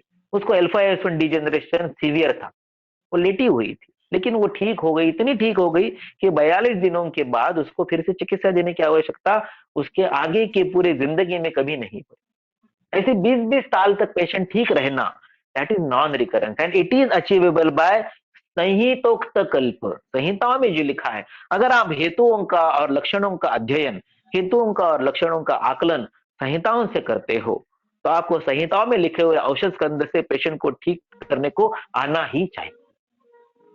व्हाट इज आयुर्वेदीय चिकित्सा? आयुर्वेदीय चिकित्सा का अर्थ होता है संहिताओं से हेतुओं को समझना, संहिताओं से लक्षणों को समझना, और हेतु लक्षणों के द्वारा जो आप निदान करोगे दोष रस गुण महाभूत की परिभाषा में, उसको संहितोक्त औषधि कल्पों से आपको ठीक करने की क्षमता आना, यह आयुर्वेदीय चिकित्सा है। जिन ग्रंथों में केवल कल्प लिखे हैं, हेतु और लक्षण का कोई अता पता नहीं है, ऐसे कल्पों को शरण जाके चिकित्सा करना, ये कोई बुद्धिमानी नहीं है। 1.5 घंटे तक ज्वर चिकित्सा में चरक पर चर्चा करना है और पेशेंट को त्रिभुवन कीर्ति देना है, यह आयुर्वेदिक चिकित्सा नहीं होती है। I repeat, I don't use रसशास्त्र, मैं रसशास्त्र का प्रयोग नहीं करता। रसशास्त्र के एक भी कल्प को यूज किए बिना मैं कॉन्फिडेंस के साथ संहिता को कल्पों से आपको पेशेंट को रिकरेंस, नॉन रिकरेंस लेवल तक लेके जा सकता हूं। क्यों? क्योंकि मैं संहितोक्त चिकित्सा करता हूं। आई प्रैक्टिस आयुर्वेद, मैं रसशास्त्र की प्रैक्टिस नहीं करता हूं। इसी का अर्थ होता है मैं रसशास्त्र को आयुर्वेद नहीं समझता हूं। ये उद्धटता है, ये एरोगेंस है, ये अज्ञान है? हाँ, नहीं है, ये मेरी निष्ठा है। अगर मेरी माता लूली है, लंगड़ी है, बूढ़ी है, उसके बाल पक गए, उसकी झुर्रियां निकल आई है, हाँ, उसके दांत आगे आए, उसको दिखाई नहीं देता है, तो क्या मैं मेरी माता को छोड़ के पड़ोसन के पास चला जाऊंगा कि उसके बाल अच्छे है, उसके मेकअप अच्छा है, कि वो जवान है? नहीं ना। इसलिए मैं मेरी माता को ही माता समझूंगा। तो अगर मैं हेतु लक्षण आयुर्वेदीय संहिताओं से पढ़ता हूं, तो आयुर्वेदीय संहिताओं से लिखा हुआ औषध स्कंद इस्तेमाल करके ही मैं पेशेंट को ठीक करूंगा। ये मेरी प्रतिज्ञा है, ये मेरा सामर्थ्य है, मेरा कौशल है, ये मेरी निष्ठा है, मेरी श्रद्धा है, और यही मेरा कर्तव्य है, ये मेरी पहचान है, ये मेरी आइडेंटिटी है, ये मेरा अस्तित्व है, यही मेरी अस्मिता है। चाहे आप इसको अहंकार कहिए, धृष्टता कहिए, एरोगेंस कहिए, मुझे कुछ फर्क नहीं पड़ता। तो ये कैसे अचीव करते हैं? ये इस प्रकार से अचीव करते हैं कि अगर आप इस प्रकार से विचार कर सकते हैं कि कोई कषाय अगर किसी व्याधि को ठीक करता है तो उसका वो घामित्व है। आगे आपको क्या लगता है कि धातुपाचक कषाय केवल आपने जो पढ़े उतनी ही है? कलिंग का पटोलस्य पत्रम कुटुक रोहिणी यही है? नहीं है। आई प्रैक्टिस वाग्भट, और Vagbhata is the latest version of Ayurveda. अगर मैं आपको कहूं कि आज आप जो आपका स्मार्टफोन है वो इस्तेमाल नहीं करेंगे, आप जो है नोकिया का फोन लेके आए जावास्क्रिप्ट वाला 12 बटन वाला, उसको बटन को दबाते हुए उस फोन को इस्तेमाल करेंगे? आप नहीं करेंगे। अगर मैं आपको बोलूंगा नहीं नहीं स्मार्टफोन यूज नहीं करना है, नोकिया का 12 बटन का फोन नहीं इस्तेमाल करना है, आप वो पुराना वाला फोन लेके आइए, डायल और कडल का टर टर टर घुमाते बैठिए डायल को, और उस फोन का आप करेंगे? नहीं करेंगे ना। आपको लेटेस्ट मोबाइल चाहिए एंड्रॉइड का, हाँ लेटेस्ट वर्जन चाहिए, 8 GB रैम चाहिए, है ना, 1 TB उसमें आपको एसडी कार्ड का स्लॉट चाहिए, हाँ डबल सिम बैठना चाहिए, चाहिए ना। अगर हर चीज आपको अगर लेटेस्ट चाहिए तो आयुर्वेद क्यों नहीं लेटेस्ट चाहिए? आयुर्वेद का लास्ट अपडेटेड वर्जन है वाग्भट का, और ये वाग्भट ये 5 कषाय देता है, ये आपको कोई बताएगा नहीं, क्योंकि किसी को मालूम ही नहीं, कोई पढ़ता ही नहीं है। वाग्भट कौन पढ़ेगा? हाँ, क्योंकि सिलेबस में वाग्भट केवल सूत्र स्थान है, और हमें पढ़ाया गया सूत्र स्थान है तो वाग्भट है। अभी तो सिलेबस आधा हो गया, केवल 15 अध्याय रखे हैं, तो 16 से आगे का सूत्र स्थान कौन पढ़ेगा? और जो सूत्र स्थान नहीं पढ़ेगा वो निदान चिकित्सा तक कब जाएगा? नहीं जाएगा। ये वाग्भट से है, और वाग्भट का मतलब अष्टांग हृदय होता है, और ये अष्टांग हृदय से भी नहीं है, ये वाग्भट ने लिखे हुए अष्टांग संग्रह से। ये और पंच कषाय है, ये धातु पाचक कषाय है। पढ़िए इनको, अंत में क्या लिखा, अंत में लिखा है पंच पंच ज्वरान घंती योगा मधु सितोत्कटा। मधु और शर्करा डाल के ये 5 जो योग है, ये इनको इन 5 कषायों के द्वारा आप उन्हीं 5 ज्वरों का शमन कर सकते हैं। घ्रंथि लिखा है, शमयंती भी नहीं लिखा है, शमयंती से भी आगे चला गया, वो घ्रंथि शब्द लिखा है। वाग्भट है वो वाची भटा, एक एक शब्द जो है उसका महत्वपूर्ण होता है, और इस वाग्भट ने लिखा है कि ये 5 कषाय है। आपने कभी ध्यान दिया? नहीं, क्योंकि आपको पता है सूत्र स्थान है तो वाग्भटा। अरे नहीं यार, निदाने माधवा श्रेष्ठ नहीं, निदाने माधवा नष्ट। हमने तो श्लोक बदल दिया, निदाने वाग्भट श्रेष्ठ सूत्र स्थाने स एव ही शारीरिक चिकित्सायाम सर्वस्थाने वाग्भट। अकेला वाग्भट है सभी और। इस जमी से फलक के दरमिया तुम्ही हो, गाना मालूम है ना आपको? रोमांटिक गाना है, इस जमी से फलक के दरमिया तुम्ही हो। मुझे तो मेरी दृष्टि से ये वाग्भट के लिए, इस जमी से फलक के दरमिया वाग्भट ही है। गीता के 10वें अध्याय में श्री कृष्ण कहता है, अथवा बहुने तेन किम ध्यातेन तवार्जुन विष्टभ्याहम इदम कृष्णम एकांशेन स्थितो जगत। पूरे विश्व को मैं एक अंश से व्याप्त करके स्थित हूं, ऐसा भगवान श्री कृष्ण ने जगत के लिए कहा। वैसे पूरे आयुर्वेद को व्याप्त करके अकेला वाग्भट खड़ा है, सर्वस्थानेषु वाग्भट। अथवा बहुने तेन किम ध्यातेन तवार्जुन, इतना जान के क्या करोगे? आपने वैशुषा में श्लोक पढ़ा है कि अष्टांग संग्रह ज्ञाते प्राक्तंत्र यो हो वृथाश्रम। अगर अष्टांग संग्रह पढ़ लिया तो प्राक्तंत्र यो हो यानी द्विवचन है, चरक और सुश्रुत को पढ़ने की क्या जरूरत है? वृथाश्रम कर रहे हो या आप फालतू में श्रम कर रहे हो। और अष्टांग संग्रह अज्ञाते, अवग्रह आता है वहां पर, अष्टांग संग्रह ज्ञाते, और पहले लाइन में अष्टांग संग्रह ज्ञाते, ऐसे 2 वाक्य है। वही वाक्य है पथ्य सत्य गदार्थ से जैसे। तो अगर अष्टांग संग्रह अगर मालूम है तो पहले के ग्रंथ पढ़ने की आवश्यकता क्या है? अगर आपके पास 8 GB का एंड्रॉइड मोबाइल है तो आपको टर डायल वाला या 12 बटन वाला नोकिया की जरूरत क्या है? कुछ नहीं है। लेकिन हमने ये भी श्लोक बदल दिया, अष्टांग हृदय ज्ञाते प्राक तंत्रेशु वृथाश्रम।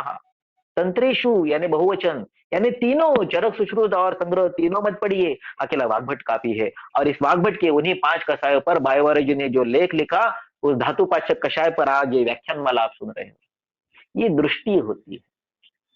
आपको लगता है कि केवल इतने ही धातुपाचक कषाय है जो आपको मालूम है, लेकिन हमने ये भी कषाय यूज किए हैं। मैं इन्हीं कषायों की भी 7 भावना की टैबलेट बनाकर पेशेंट को देता हूं। और आपको क्या लगता है केवल 2 ही है? नहीं, और ये भी है, पटोल कटुका मुस्ता प्राणदा मधुकै कृता त्रिचतु पंचशक्वाता विषम ज्वर नाशना। ये भी 5 है। ये जो पटोल है ये पहले 3 कषायों में आती है, पटोल निम्ब त्रिफला मांसपाचक, पटोलम सारेवामुस्ता रक्तपाचक, और कलिंग का पटोलस्य रसपाचक। पहले 3 कषायों में पटोल आता है, इसलिए पटोल जो है ये रस धातु के लिए। फिर कटुका, कटुका पहले 2 कषायों में आती है, कलिंग का पटोलस्य पत्रम कटुक रोहिणी, पटोलम सारेवामुस्ता पाठा कटुक रोहिणी। तो कटुक रोहिणी 2 कषायों में आती है, इसलिए कटुकी रक्त के लिए।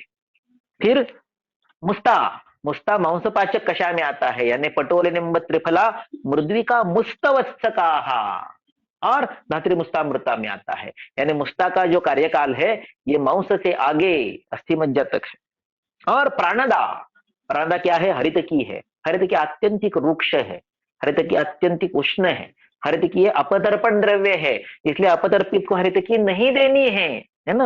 हरित की के निषेध पढ़िए तो क्षयजन्य संप्राप्ति में, अपतर्पण जन्य संप्राप्ति में, इसका मतलब क्या है? संतर्पण जन्य में देनी है।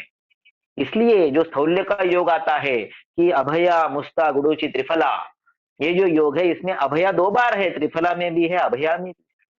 तो अभया जो है, प्राणदा जो है हरित की है, ये मेद के लिए उपयोगी है।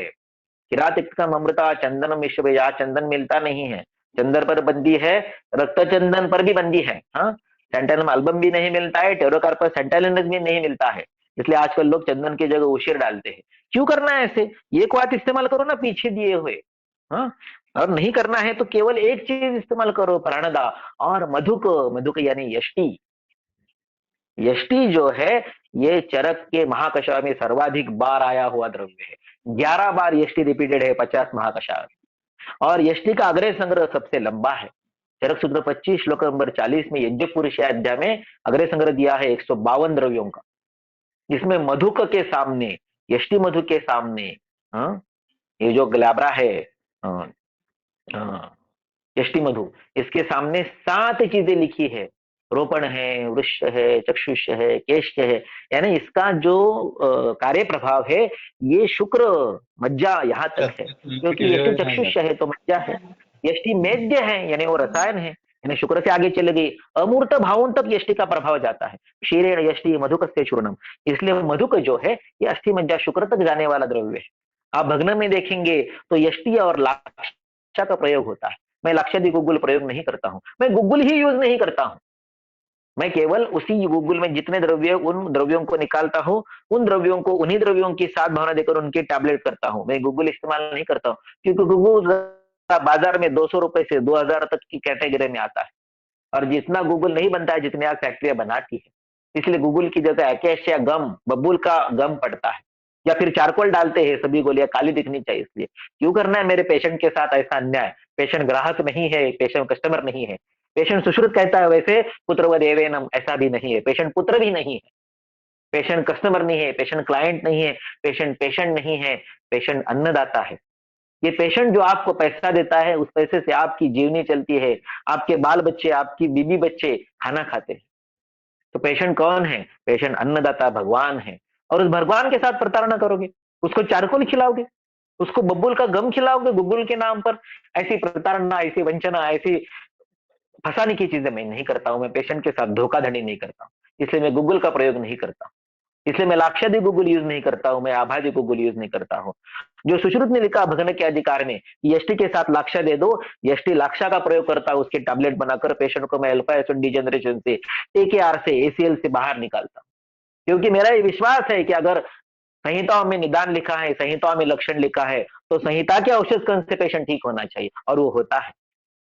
मुझे जरूरत नहीं पड़ती किसी गूगल को शरण जाने की, कि मुझे जरूरत नहीं पड़ती है अस्थि के नाम पर अस्थि संहार का प्रयोग करने की। ऐसी रूढ़ चीजों का मैं प्रयोग नहीं करता हूं, मैं शास्त्र को शरण जाता हूं। अस्तु, तो पटोल कटुका मुस्ता प्राणदा मधुक, ये भी क्रमशः 5 सिंगल ड्रग्स, ये क्रमशः रस रक्त मांस मेद अस्थि मज्जा शुक्र पर काम करते हैं। तो कितने धातुपाचक कषाय मैंने आपको बताए? आप आए थे 5 के लिए, मैंने आपको 15 बताए। ये 5 यहाँ पर एकल द्रव्य के कषाय है, ये 5 अष्टांग संग्रह के हैं, और पहले 5 तो आपको पता ही है जो आप पढ़ के आए हैं। अब ये जो अष्टांग संग्रह के 5 है, इसमें से मैंने लाल रंग में जो द्रव्य लिखे हैं ये ओरिजिनल कषाय में भी है। कलिंगा का पटोल से पत्रम कटुकरोहिणी, पहले लाइन में देखिए पटोल और इंद्रयव है।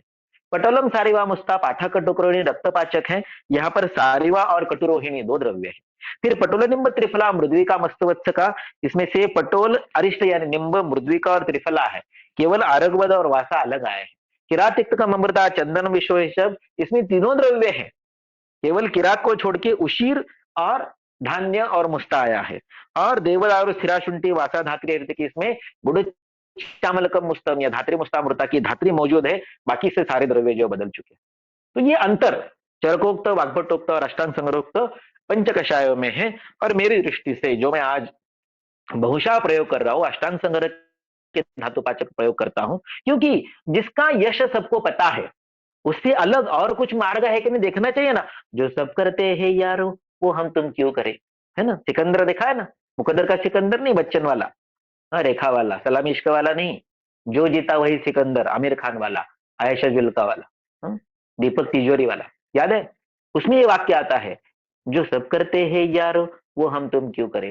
तो सब करते वो मैं नहीं करता हूं, मैं कुछ अलग करता हूं। People laugh at me because I am different, and I laugh at them because they all are same. Okay, तो थोड़ा हंसने का भी मौका चाहिए ना, इसलिए मैं कुछ अलग करता हूं, कुछ अलग बताता हूं। आपको अच्छा लगा आप स्वीकार कीजिए। अच्छा कैसे करना है, ऐसे करना है कि भूयेष्टेषां बलाधानम कार्यम स्वरस भाव नहीं, इन्हीं को इन्हीं के स्वरस की भावना देनी है। हाँ कैसे, बलाधान करना है, केवल भावना देने ऐसा नहीं, चूर्ण ले लिया उसको भिगो दिया और उसको घोटते बैठ गए खल में, ऐसा नहीं। बल आधानम, उसकी पोटेंसी बढ़ानी है, फोर्टिफिकेशन करना है, 10x करना है। कैसे करना है, 3 किलो चूर्ण को उसके 7 गुना 21 किलो चूर्ण के क्वाथ को मैं एब्सॉर्ब करवाता हूं उसमें। एडसॉर्ब कहिए, एब्सॉर्ब नहीं कहना है तो। यानी 3 किलो चूर्ण में 21 किलो चूर्ण का बल आधान करता हूं। इसलिए 3 किलो का बाद में जो कलेवर है, जो बल्क है, वो 6, 6.5, 7 किलो तक चला जाता है, क्योंकि वाटर एक्सट्रैक्ट भी थोड़ा घन स्वरूप में आता है ना, जैसे जैसे उसको औटाते जाओगे वैसे वैसे।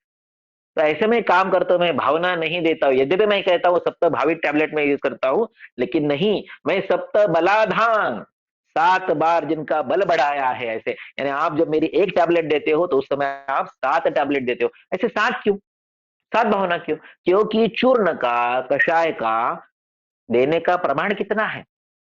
आप कषाय तो किसी को देते नहीं हो, आप किसी को पुड़ी दोगे और बोलोगे उबाल के ले लो, या किसी को वो पुड़ी दोगे और उसको बोलोगे मधु के साथ ले लो, घृत के साथ ले लो, बराबर है ना। तो चूर्ण का, गुटी वटी का, कल्क का प्रमाण कितना है, इनका प्रमाण है 10 ग्राम, 1 कर्श। 1 कर्श 10 ग्राम चूर्ण एक बार पेशेंट खाएगा, नहीं खाएगा। 1 ग्राम में 4 टैबलेट आते हैं 250 mg के। यानी अगर 10 ग्राम चूर्ण देना है तो आपको 40 टैबलेट देनी पड़ेगी एक वक्त के डोज में। 40 टैबलेट का अर्थ क्या हुआ, उसको कढ़ाई में कांदा वगैरह डाल के, छौंक लगा के, तड़का लगा के सब्जी बना के खाना पड़ेगा आपके 40 टैबलेट का। ऐसे तो नहीं कर सकते ना, तो ये इनकन्वीनियंट हो जाएगा, पैलेटेबल नहीं होगा। मैं तो पुणे में प्रैक्टिस करता हूँ, आईटी लोगों में, आईटी के लोगों में, इंफॉर्मेशन टेक्नोलॉजी के लोगों में काम करता हूँ। वो थोड़ी आपका काढ़ा बनाएंगे, उबालेंगे, छानेंगे, पिएंगे, मधु लेंगे, घृत लेंगे, नहीं लेंगे। उनको टैबलेट चाहिए गर्म पानी के साथ लेने के लिए या चाय के साथ लेने के लिए। उनके यहाँ पर मशीन बनी रहती है चाय की, कॉफी की बनी बनाई हुई। तो मैं उनको बोलता हूँ कि यार ये 6 टैबलेट ले ले और ये आपके चाय के साथ या गर्म पानी के साथ पी लो। 6 क्यों, क्योंकि एक वक्त का डोज है 10 ग्राम। 10 ग्राम का अर्थ होता है 40 टैबलेट, और मेरी अगर हर टैबलेट को 7 भावना है तो 40 डिवाइडेड बाय 7 इज 6 टैबलेट। तो मैं 6 टैबलेट का एक डोज देता हूं। इस कारण से मुझे जो चरक को अभिप्रेत है वैसा रिजल्ट आया। देखिए चरक ने लिखा है, सुभावितम ही अल्पम अपि द्रव्यम बहुकर्म कृत। अच्छी भावना दिया हुआ थोड़ा भी द्रव्य, सुभावितम अल्पम अपि द्रव्यम स्यात् बहुकर्म कृत, बहुत बड़ा काम करता है। आपको रसशास्त्र के बारे में बहुत लगाव है ना, अल्पमात्रोपयोगित्वात् अरुचेर प्रसंगतः, क्षिप्रम आरोग्य दायित्वात् सप्तदा भाविता वटी। ऐसे मैंने चेंज किया उसको, करके देखिए। शास्त्र को जितना पैसा लगाते हो, जितना औषध पर खर्चा करते हो, जितना इन्वेंटरी मेंटेन करने में इन्वेस्टमेंट करते हो, उससे कई कम पैसों में आपकी प्रैक्टिस चलेगी। देखिए वाग्भट के श्लोक अच्छे हैं, चरक का तत्वज्ञान अच्छा है, इसलिए अच्छा नहीं है। वो आपको झट से यश देता है, फट से श्रीमंत बनाता है। आपका प्रॉफिट मार्जिन कितना होना चाहिए, 2%, 20% नहीं, 200%, 2000% होना चाहिए। कब होगा ये, अगर आप रसशास्त्र में इतना पैसा डालोगे तो आप खाओगे क्या। हाँ, घोड़ा अगर घास से दोस्ती करेगा तो खाएगा क्या। तो आपका अगर औषध में इसका खर्चा होगा तो आप पेशेंट से क्या कमाओगे। इसलिए औषध का खर्चा कम करो, सप्तदा भावित टैबलेट यूज करो। हम बनाते हैं, जैसे धातु पाशक कषायों का प्रणयन बिहारी जुगुरी ने किया, वैसे हम, मुझे अहंकार नहीं है लेकिन वस्तुस्थिति है ये, मैं वचार दर्दी का प्रणयन कर रहा हूं। मेरी और मेरे कई स्टूडेंट की 60-70% प्रैक्टिस जो है, 60-70% प्रैक्टिस अकेले वचार दर्दी पर चलती है, 7 भावना दिए। करके देखिए। वचा हरिद्रादिगण आमा तीसार नाशनो मेद कफ आड्य पवन स्तन्य दोष निबर्हणो, पूरा का पूरा संतर्पण जन्य जो विकार है उसका जो निराकरण है ये वचा हरिद्रादिगण से होता है। वचा हरिद्रा मुष्टा शुंठी ऐसे 4 कंद द्रव्य है उसमें, अंडरग्राउंड ड्रग्स है उसमें। और कंद द्रव्य जो होते हैं अत्युग्र वीर्याणि तीक्ष्ण वीर्याणि होते, समझ रहे हैं।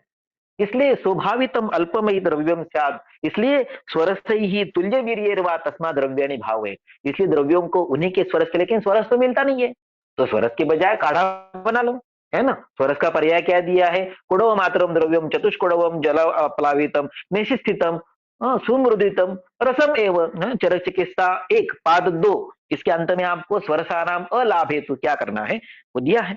अस्तु, अरे ये फिर से आ गया बाल वाला, हाँ, कम बाल थे वो फिर से, अच्छा छोड़ दो उसको। तो ये मुझे आपके सामने रखना था। एक बार फिर से सारांश बता देता हूं कि धातु पंच कषाय जो है ये बायोलॉजी गुरुजी ने पहली बार प्रणयन में लाए। उनका ये कहना था कि ये धातु पंच कषाय सतत संतत इन पर काम करते हैं और इनका आश्रय स्थान रस रक्त इत्यादि है, इसलिए इन 5 कषायों का क्रमशः रस रक्त इन पर गामित्व है। इसलिए अगर कैंसर का पेशेंट आया, टीकेआर का पेशेंट आया, बाल का पेशेंट आया, डायबिटीज का पेशेंट आया, डायबिटिक वुंड का पेशेंट आया, तो आपको उसका स्थान देखना है, उसके स्थान का, उसका अवयव का निर्धारण कौन से धातु से होता है वो देखना है। और उस धातु तक जाने का व्हीकल, उस धातु तक जाने वाली ट्रेन, उस धातु तक जाने वाला घोड़ा, उस धातु के गामित्व का जो आधार है वो ये कषाय है। इसलिए इन कषायों का उपयोग हम ट्रोजन हॉर्स के रूप में गामित्व की सुकरता के लिए, वहां तक पहुंचने के लिए, टारगेट ओरिएंटेड ट्रीटमेंट के लिए करते हैं। आज कैंसर के बहुत सारे पेशेंट आते हैं, उनको भी पता है कि कुछ नहीं होने वाला, they are with us for palliative treatment, supportive treatment, parallel treatment, additive treatment, बराबर है ना। तो हम उस समय किस प्रकार से विचार करें। जो भी टिश्यू कैंसर का आता है, चाहे वो ल्यूकेमिया हो, चाहे वो लाइपोमा हो, चाहे वो सार्कोमा हो, चाहे वो पेपिलोमा हो, तो आपको उसका ये रस है या रक्त है या मांस है या मेद है या अस्थि, इतना तो पता चलता है। उसके अनुसार जो सेकेंडरीज आगे जाने वाले हैं उसका prognosis, natural history of disease आपको पता है। तो उन धातुओं का निर्धारण अगर आपके दिमाग में सुनिश्चित है तो उस धातु तक जाने वाला कषाय 3 प्रकार का मैंने आपके सामने रखा। एक जो पॉपुलर है कलिंग का पटोलस्य, दूसरा मैंने ये अष्टांग संग्रह वाला आपके सामने रखा, और तीसरा सिंगल ड्रग का रखा। इन तीनों प्रकार के टैबलेट 7 भावना के हम बनाते हैं। मेरा ये दावा है, मेरा ये अनुभव है, मेरा ये मानना है, मेरा ये पिछले कुछ साल का किया हुआ प्रैक्टिकल एक्सपीरियंस है कि कलिंग का पटोलस्य की तुलना में भी ये जो अष्टांग संग्रहोक्त पंच कषाय है ये अधिक कार्मुक है, क्योंकि लेटेस्ट वर्जन ऑफ आयुर्वेद है ना। सबसे अपडेटेड आयुर्वेद कौन सा है, जो वाग्भट ने लिखा है वो है। वाग्भट ने वो भी काढ़े लिखे हैं, नहीं ऐसा नहीं कि उसने चरक के काढ़ों को लिखा नहीं, लेकिन उसके साथ उसने ये भी 5 बात लिखे। जब वाग्भट लिखता है तो वो सत्य होता है। तत्राद्या मारुतम मुनन्ते, ऐसे वाग्भट ने लिखा, ये सत्य है कि नहीं, सत्य है। आप धूप में चलकर आए थक हार कर, आप घर में आए बड़े आप परेशान है, इतना सारा थकान आया हुआ है, आपकी माता जी ने, आपकी पत्नी ने, आपकी बहन ने, जो भी आपके घर में है, उसने आपको एक ठंडा गिलास दिया, उसमें थोड़ा सा 2 चुटकी नमक, 1 चम्मच शक्कर और थोड़ा सा एक नींबू निचोड़कर उसको घोल के आपके सामने शरबत दिया, आपने पी लिया, आपको अच्छा लगता है ना। तत्राद्या मारुतम मुनन्ति, आप धूप में थक हार कर आए, ग्रीष्मे वायु चयादान प्रत्यहम शेते श्लेष्मा तेन वायुश्च वर्धते, ऐसी स्थिति में आप धूप से बाहर से आते हो, आप पतर्पी स्थिति में हो, उस समय आपको तत्राद्या मारुतम मुनन्ति से उपशम आता है। जो वाग्भट पहले अध्याय में लिखता है अगर वो सत्य है तो वाग्भट ने लिखा हुआ हर वाक्य सत्य है। उस वाक्य की सत्यता की प्रचिति, उस वाक्य की सत्यता की सार्थकता, उस वाक्य की सत्यता की सिद्धता हमें अपने प्रैक्टिस से करनी है। और इसलिए मैंने ये करके देखा, जैसे बायवरु जी ने चरकोक्त, वाग्भटोक्त, कलिंग का पंच कषायों का प्रणयन किया, वैसे मैं पिछले 5 साल से ये अष्टांग संग्रहोक्त पंच कषायों का प्रयोग कर रहा हूं। और मेरे जो दोस्त है, मेरे जो स्टूडेंट्स है, इनको मैं इनके सेवन भावना की टैबलेट्स का भी वितरण करता हूं, उनके अध्ययन के लिए, अभ्यास के लिए। ये कोई मेरा व्यवसाय नहीं है, मेरी अपनी प्रैक्टिस है, वो मुझे काफी है। ये व्यवसाय नहीं है, ये एक सहाध्ययन है, एक को लर्निंग है कि आप भी करके देखिए, आपको भी, ये कोई मेरी अपनी मिल्कियत नहीं, आप भी बना सकते हो उसको। और वैसे ही ये जो पटोल कटो कामुस्त, ये एकेरी पंच कषाय है, ऐसा मेरा मानना है वो, जैसे मैंने आपको कहा कि बायोलॉजी के प्रणयन के कारण, प्रारंभ के कारण, जैसे कलिंग का आदि धातुपाचक कषायों का रूढ़ अर्थ से प्रचलन हुआ, लोकमान्यता हुई, प्रस्थापना हुई, वैसे हो सकता है कि आज से 10, 15, 20 साल के बाद मेरा नाम हो ना हो, लेकिन वचार हृदयादिगण ऐसे ही एस्टेब्लिश होगा। वैसे ही अष्टांग संग्रह के 5 कषाय और ये जो सिंगल ड्रग पंच कषाय है, ये भी एस्टेब्लिश होंगे। तो इस प्रकार से मैंने आपको शुक्र से लेके तो बाल केशों का प्रॉब्लम, स्थौल्य का प्रॉब्लम, डायबिटिक ऊन का प्रॉब्लम, शुगर के प्रॉब्लम, इनके भी केसेस आपके सामने रखे, उन धातुओं का निर्धारण करके उन व्याधि प्रत्यनीक द्रव्यों के साथ मैंने इन कषायों का भी प्रणयन उसके साथ किया है। मैं ये नहीं कहूंगा कि इन कषायों का ये एक ही सिंगल यूज में रिजल्ट है, ऐसे मैं नहीं कहूंगा, क्योंकि जो भी निदान होता है उस धातु तक जाने का व्हीकल के रूप में ये एक एडिटिव, एक सपोर्टिव, उसके साथ जाने वाला एक कल्प होता है, ये टैबलेट होती है, उसके साथ अन्य भी उस व्याधि के प्रत्यनिक आकलन के अनुसार अन्य भी टैबलेट उसके साथ जाते हैं। प्राय 60-70% व्याधियों में जो संतर्पण जन्य व्याधि है उसमें हम वचारिद्रादि का, मुस्तादि का, आरगवादादि का, सुरसादि का, सारीवादी का प्रयोग करते हैं। वैसे सारीवादी गण जो है वाग्भट सूत्र स्थान 15 में, इसमें से सारे द्रव्यों का प्रयोग मैं नहीं करता हूं। उसमें आते हैं सारीवो शीर का काश्मर्य शिशिर मधुक द्वयम यष्टि परुषक महंती दाह पित्तास्त्र त्रुट ज्वरान। दाह पित्तास त्रुट ज्वर अर्थात अग्नि प्रधान जो संप्राप्तियां होती है तीक्ष्ण उष्ण का हेतुओं के कारण, या ग्रीष्म या अक्टूबर में जो रुग्ण आते हैं, उस प्रकार के जो हेतु या ऋतुओं में जो व्याधि आते हैं, उसमें हम ये सारीवादी गण में से केवल सारीवा और यष्टि, इनकी सात भावना की टैबलेट का प्रणयन और प्रयोग बहुत सालों से यशस्वी रूप से और अच्छे उपशम के। कितने दिन में रिजल्ट आना चाहिए आपको लगता है? 42 दिन में, 100 दिन में, 1 साल में? नहीं। प्राय करो रात रात कार्बन ने दबे भेषजम, अष्टांग हृदय कहता है 24 घंटे में रिजल्ट आना चाहिए। अष्टांग संग्रहकार कहता है सप्ताह गुणालाभे क्रियाम अन्याम प्रयोजय, यानी 1 वीक में रिजल्ट आना चाहिए। देखिए, ग्रंथकारों की आपसे अपेक्षा है कि आप 1 दिन में, 24 घंटे में, आप 7 दिन में रिजल्ट दीजिए। मुझे कभी कभी 4.5 घंटे में रिजल्ट आया, वो केसेस किसी अन्य यूट्यूब चैनल के मेरे लेक्चर में आप देख सकते हैं, अभी उसका विषय नहीं है। लेकिन प्रायः जैसे सूचशेखर में आरोग्य दिन में लिखा है कि मंडलानात्र संदेहो सर्वरोग हर परा मंडलम सेविता है शांति कुष्ठान्य शेषता, अर्थात एक मंडल में 6 वीक में आपको कुछ ना कुछ रिजल्ट देने को आना चाहिए। अगर वहां तक नहीं आप रिजल्ट दे सकते तो आपने पेशेंट छोड़ देना चाहिए, या किसी अच्छे डॉक्टर को, अच्छे वैद्य को, अच्छे दोस्त के यहाँ पर उसको रेफर करना चाहिए अपनी मर्यादा जानकर। लेकिन कुछ व्याधि ऐसे होते कि जिनको अधिक काल लगता है, इसमें जैसे मैंने आपको बोला कि मैं 100 दिनों में आपको 5.4 तक लेके आ सकता हूँ, प्रोवाइडेड औषधान्य विहारणाम, इन तीनों का अच्छा अवलंबन अगर पेशेंट करता है तो। इस प्रकार से ये मेरे कुछ अनुभव शास्त्रीय संदर्भों के साथ मैंने आपके सामने रखे, और आपके संयमी श्रवण के लिए हार्दिक धन्यवाद। और इस प्रकार का अवसर मुझे यहाँ पर देने के लिए रजत जी, गोयल जी, इनका मेरे सन्मित्र के रूप में हार्दिक आभार, धन्यवाद। सर आपका बहुत बहुत धन्यवाद इस वंडरफुल सेशन के लिए। आप में से किसी का कोई भी प्रश्न है तो वो आप अनम्यूट करके पूछ सकते हैं। वीनू मैम, आप पूछ सकते हैं क्वेश्चन।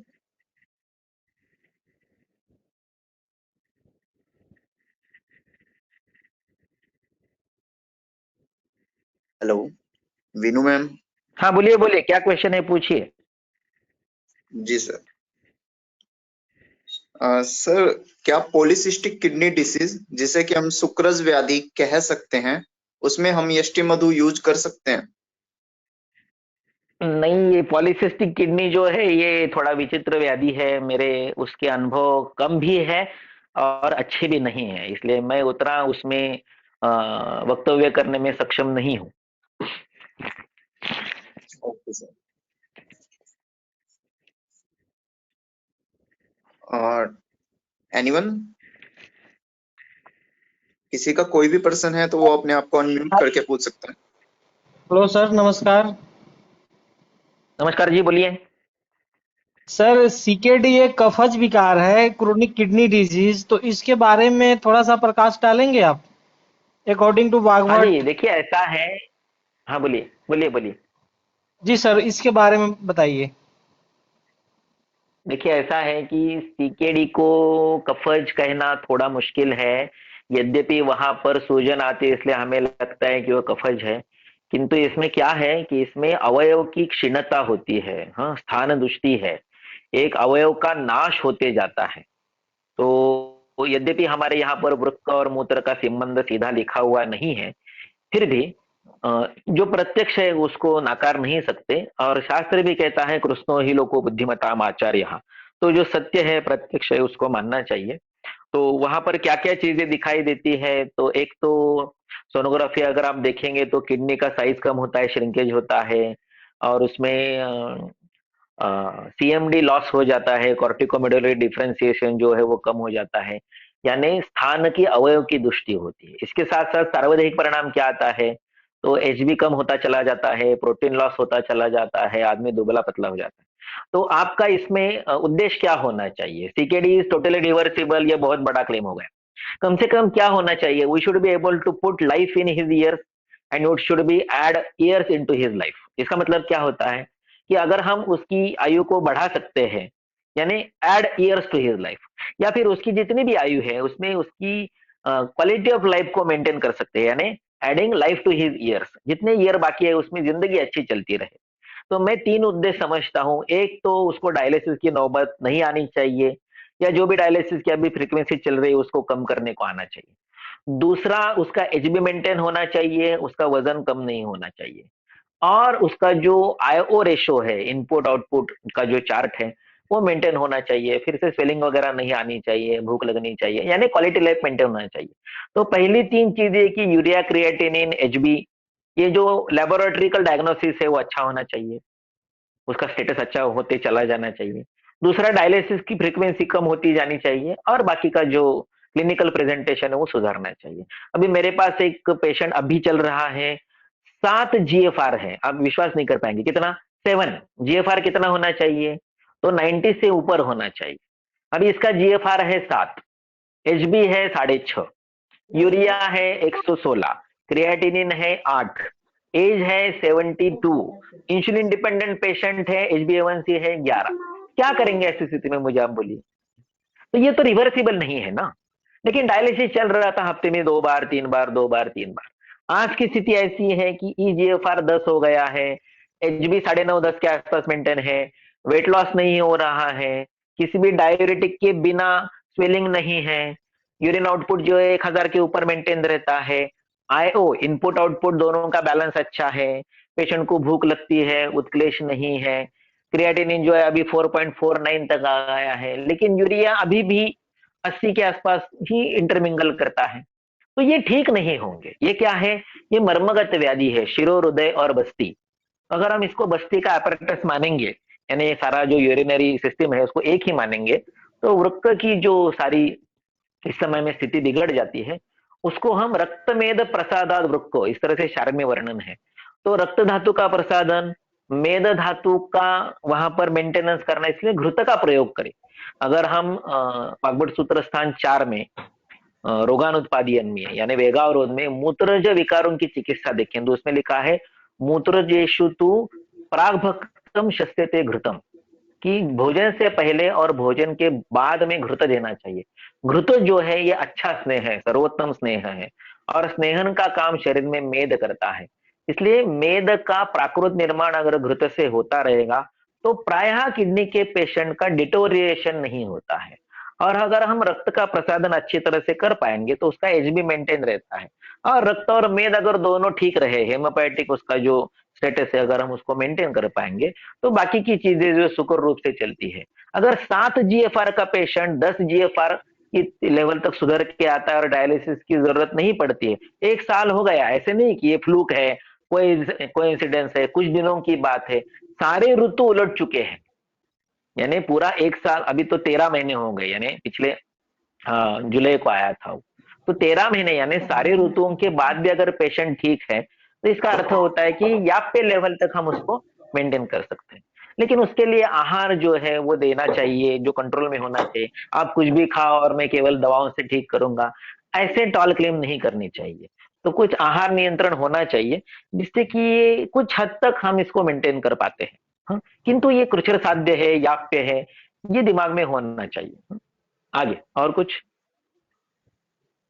सर वैद्य अंकुश जी का क्वेश्चन है, अश्मरी और हाँ जी। धातुपाचक विचार।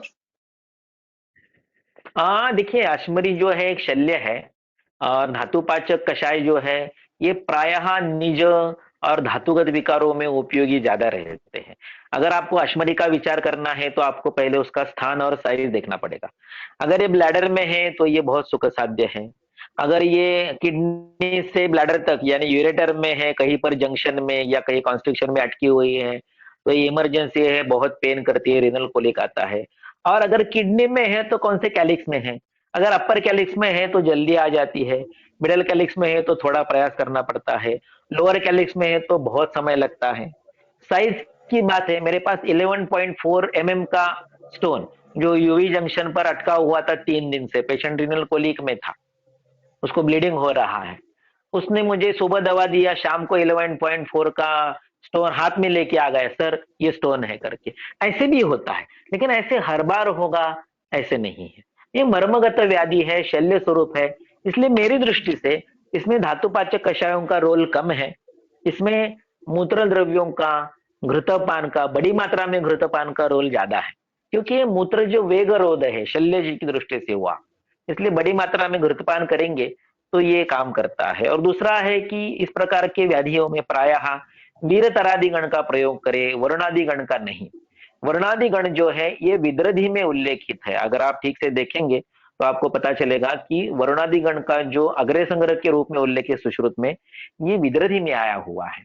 और अश्मरी के लिए या मूत्रगत व्याधियों के लिए जो सुश्रुत में गण लिखा है वो वरुणादि गण नहीं है, वो वीरतरादि गण है। वर्गो वीरतराद जो है हंतिवात कृतान गदान अश्मरी शर्करा मूत्र, इस प्रकार से उसका वर्णन वाग्भट सूत्र 15 में और सुश्रुत सूत्र 37 में आता है।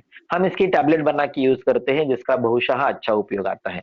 मैं गोक्षरादि गुग्गुल यूज नहीं करता क्योंकि मैं गुग्गुल ही यूज नहीं करता, इसलिए मूत्र हाँ कुष्मांड का एक बहुत अच्छा प्रयोग होता है।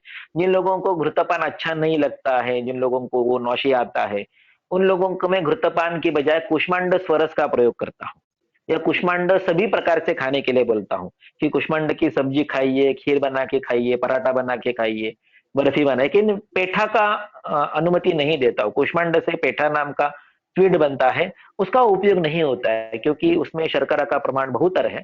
कुष्मांड का जो बल्क है, कुष्मांड का जो पल्प है, यानी कुष्मांड का जो फाइबर है, कुष्मांड शाक जो है वो इसमें बहुत अच्छा काम करता है क्योंकि ये बस्ती शुद्धिकर द्रव्यों में सर्वश्रेष्ठ है। हाँ? फल वर्ग में जो कुष्मांड शाक आता है वो इसमें सर्वश्रेष्ठ काम करता है, उसका प्रयोग करना चाहिए। और कुछ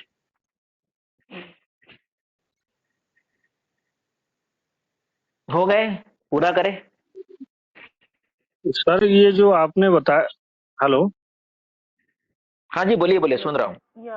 हाँ सर, ये आपने जो डायबिटीज में मुस्तकादी गण बताया था वो मैंने कुछ पहले मैं आपका सुन चुका हूँ लेक्चर, तो वो मैंने कुछ पेशेंट में दिया था। तो हाँ जी, ओबेसिटी वाले जिनका वेट ज्यादा था उन पेशेंट में तो बहुत हाँ बढ़िया जी, रिजल्ट आए उसके। हेलो हाँ जी, हाँ हेलो, जी, हाँ सर। तो सुन रहा हूँ, बोलिए आप। ओबेसिटी वाले जो जैसे जिनका डायबिटिक भी थे और जिनमें वेट भी ज्यादा था उन पेशेंट में तो बहुत बढ़िया रिजल्ट आए, लेकिन जो थिन थे उन पेशेंट्स में डायबिटीज में कोई रिजल्ट नहीं आया। जैसे आपने जो आहार के लिए नहीं कहा आया, था उसका कि कारण है हमें ना सर। हाँ हाँ, देखिए हम्म देखिए उसका कारण ये है कि वचारिद्रादि गण जो है ये हम्म देखिए वचारिद्रादि गण जो है ये मैंने जैसे आपको बोला ये संतर्पण जन्य के लिए है। अगर वो पेशेंट थिन है तो उसमें धातु क्षीणता है ना पहले से, हाँ बराबर है ना, तो उसकी धातु हाँ बढ़ाने चाहिए ना, और धातु कौन सा बढ़ाना चाहिए, प्रोटीन लॉस हाँ नहीं होना चाहिए। हाँ, हाँ, वो आपने हाँ, जो डाइट बता रखी वो थी नहीं, कि सुबह को केवल स्प्राउट वो लेना नहीं, है और ये सब। ध्यान करा मुनाफा। हाँ हाँ देखिए ऐसा है कि वचारिद्रादि गण संतर्पण जन्य विकारों का द्रव्य है, गण है, इसलिए उसको आप हम्म, अगर थिन पेशेंट में इस्तेमाल करेंगे तो काम नहीं करता है। इसलिए उस समय आपको उसके आहार में संतर्पण का प्रयोग करना चाहिए, इसलिए मैं प्रोटीन लॉस न हो इसलिए उनको बोलता हूं कि आप जो डाइकोटोलेडॉन्स है, दाल वर्ग है, मुद्ग है, मसूर है, अलसांद्र हाँ है, सर, वही उसकी माश है, डाइट में। इनका प्रयोग हाँ हाँ, करने के लिए बोलता हूँ जिससे कि उसकी शुगर नहीं बढ़ती है लेकिन मांस बढ़ता है। हाँ सर, ऐसे पेशेंट्स में मैंने डाइट जो आपने और बता कुछ रखी है कि सुबह को केवल स्प्राउट्स देना है, हाँ जी। दोपहर को 2 रोटी और दाल देना है, इस तरीके का ही बता रखा था, लेकिन फिर भी कोई चेंज नहीं आया। हाँ जी। हाँ। तो ये हो सकता है कि कुछ पेशेंट का योग नहीं होता है कभी कभी। मेरे भी पास ऐसे पेशेंट आते हैं कि जिनको कभी कभी फर्क नहीं पड़ता है, तो कभी कभी पेशेंट जो है थोड़ा सा बुद्धि आकुल को यूज करके छोड़ देना पड़ता है, क्या करेंगे उसमें। लेकिन अच्छा, प्राय तो मेरा वो ये सब अनुभव है कि उसके साथ अगर विदारी यदि गण दिया जाए तो उनका जो है ये काम जो है बनता है। एक विदारी यदि गण अच्छा, आता अच्छा, है, विदारी पंचांग जो वृश्चिकाली, उसका प्रयोग करके देखिए। क्रश पेशेंट हो हाँ जी। उसमें दोनों क्रश पेशेंट हो उसमें मुस्तकादी और हाँ विदारी जी। आदि दोनों गण देने चाहिए। हाँ, दे सकते हैं ना। अपान काल में वचारित रति दीजिए और व्यान काल में भोजनोत्तर आप उसको विदारी यदि गण दीजिए। अच्छा अच्छा अच्छा, ठीक सर, ठीक हाँ, सर, या थैंक माश यू। भी दीजिए। माश से बहुत जल्दी मांस बढ़ता है। माश जो है, महामाश जो पैरालिसिस में देते हैं, वो जो माश है वो बहुत जल्दी पेशेंट का सुधार करता है। ओके सर, ठीक sir, thanks a lot sir for this wonderful session. आज का व्याख्यान यहीं पर समाप्त थैंक यू करते जी, हैं। नमस्कार। आपके जो भी प्रश्न जी है जी, उसका धन्यवाद। रिप्लाई आपको ग्रुप पे दे दिया जाएगा। कल फिर मिलते हैं अपने सेकंड लेक्चर की ओर। रसपाचक। Thank you ji, sir. धन्यवाद, नमस्कार। It was a wonderful lecture. Thank you sir, thank you sir. Thank you thank sir. You very much.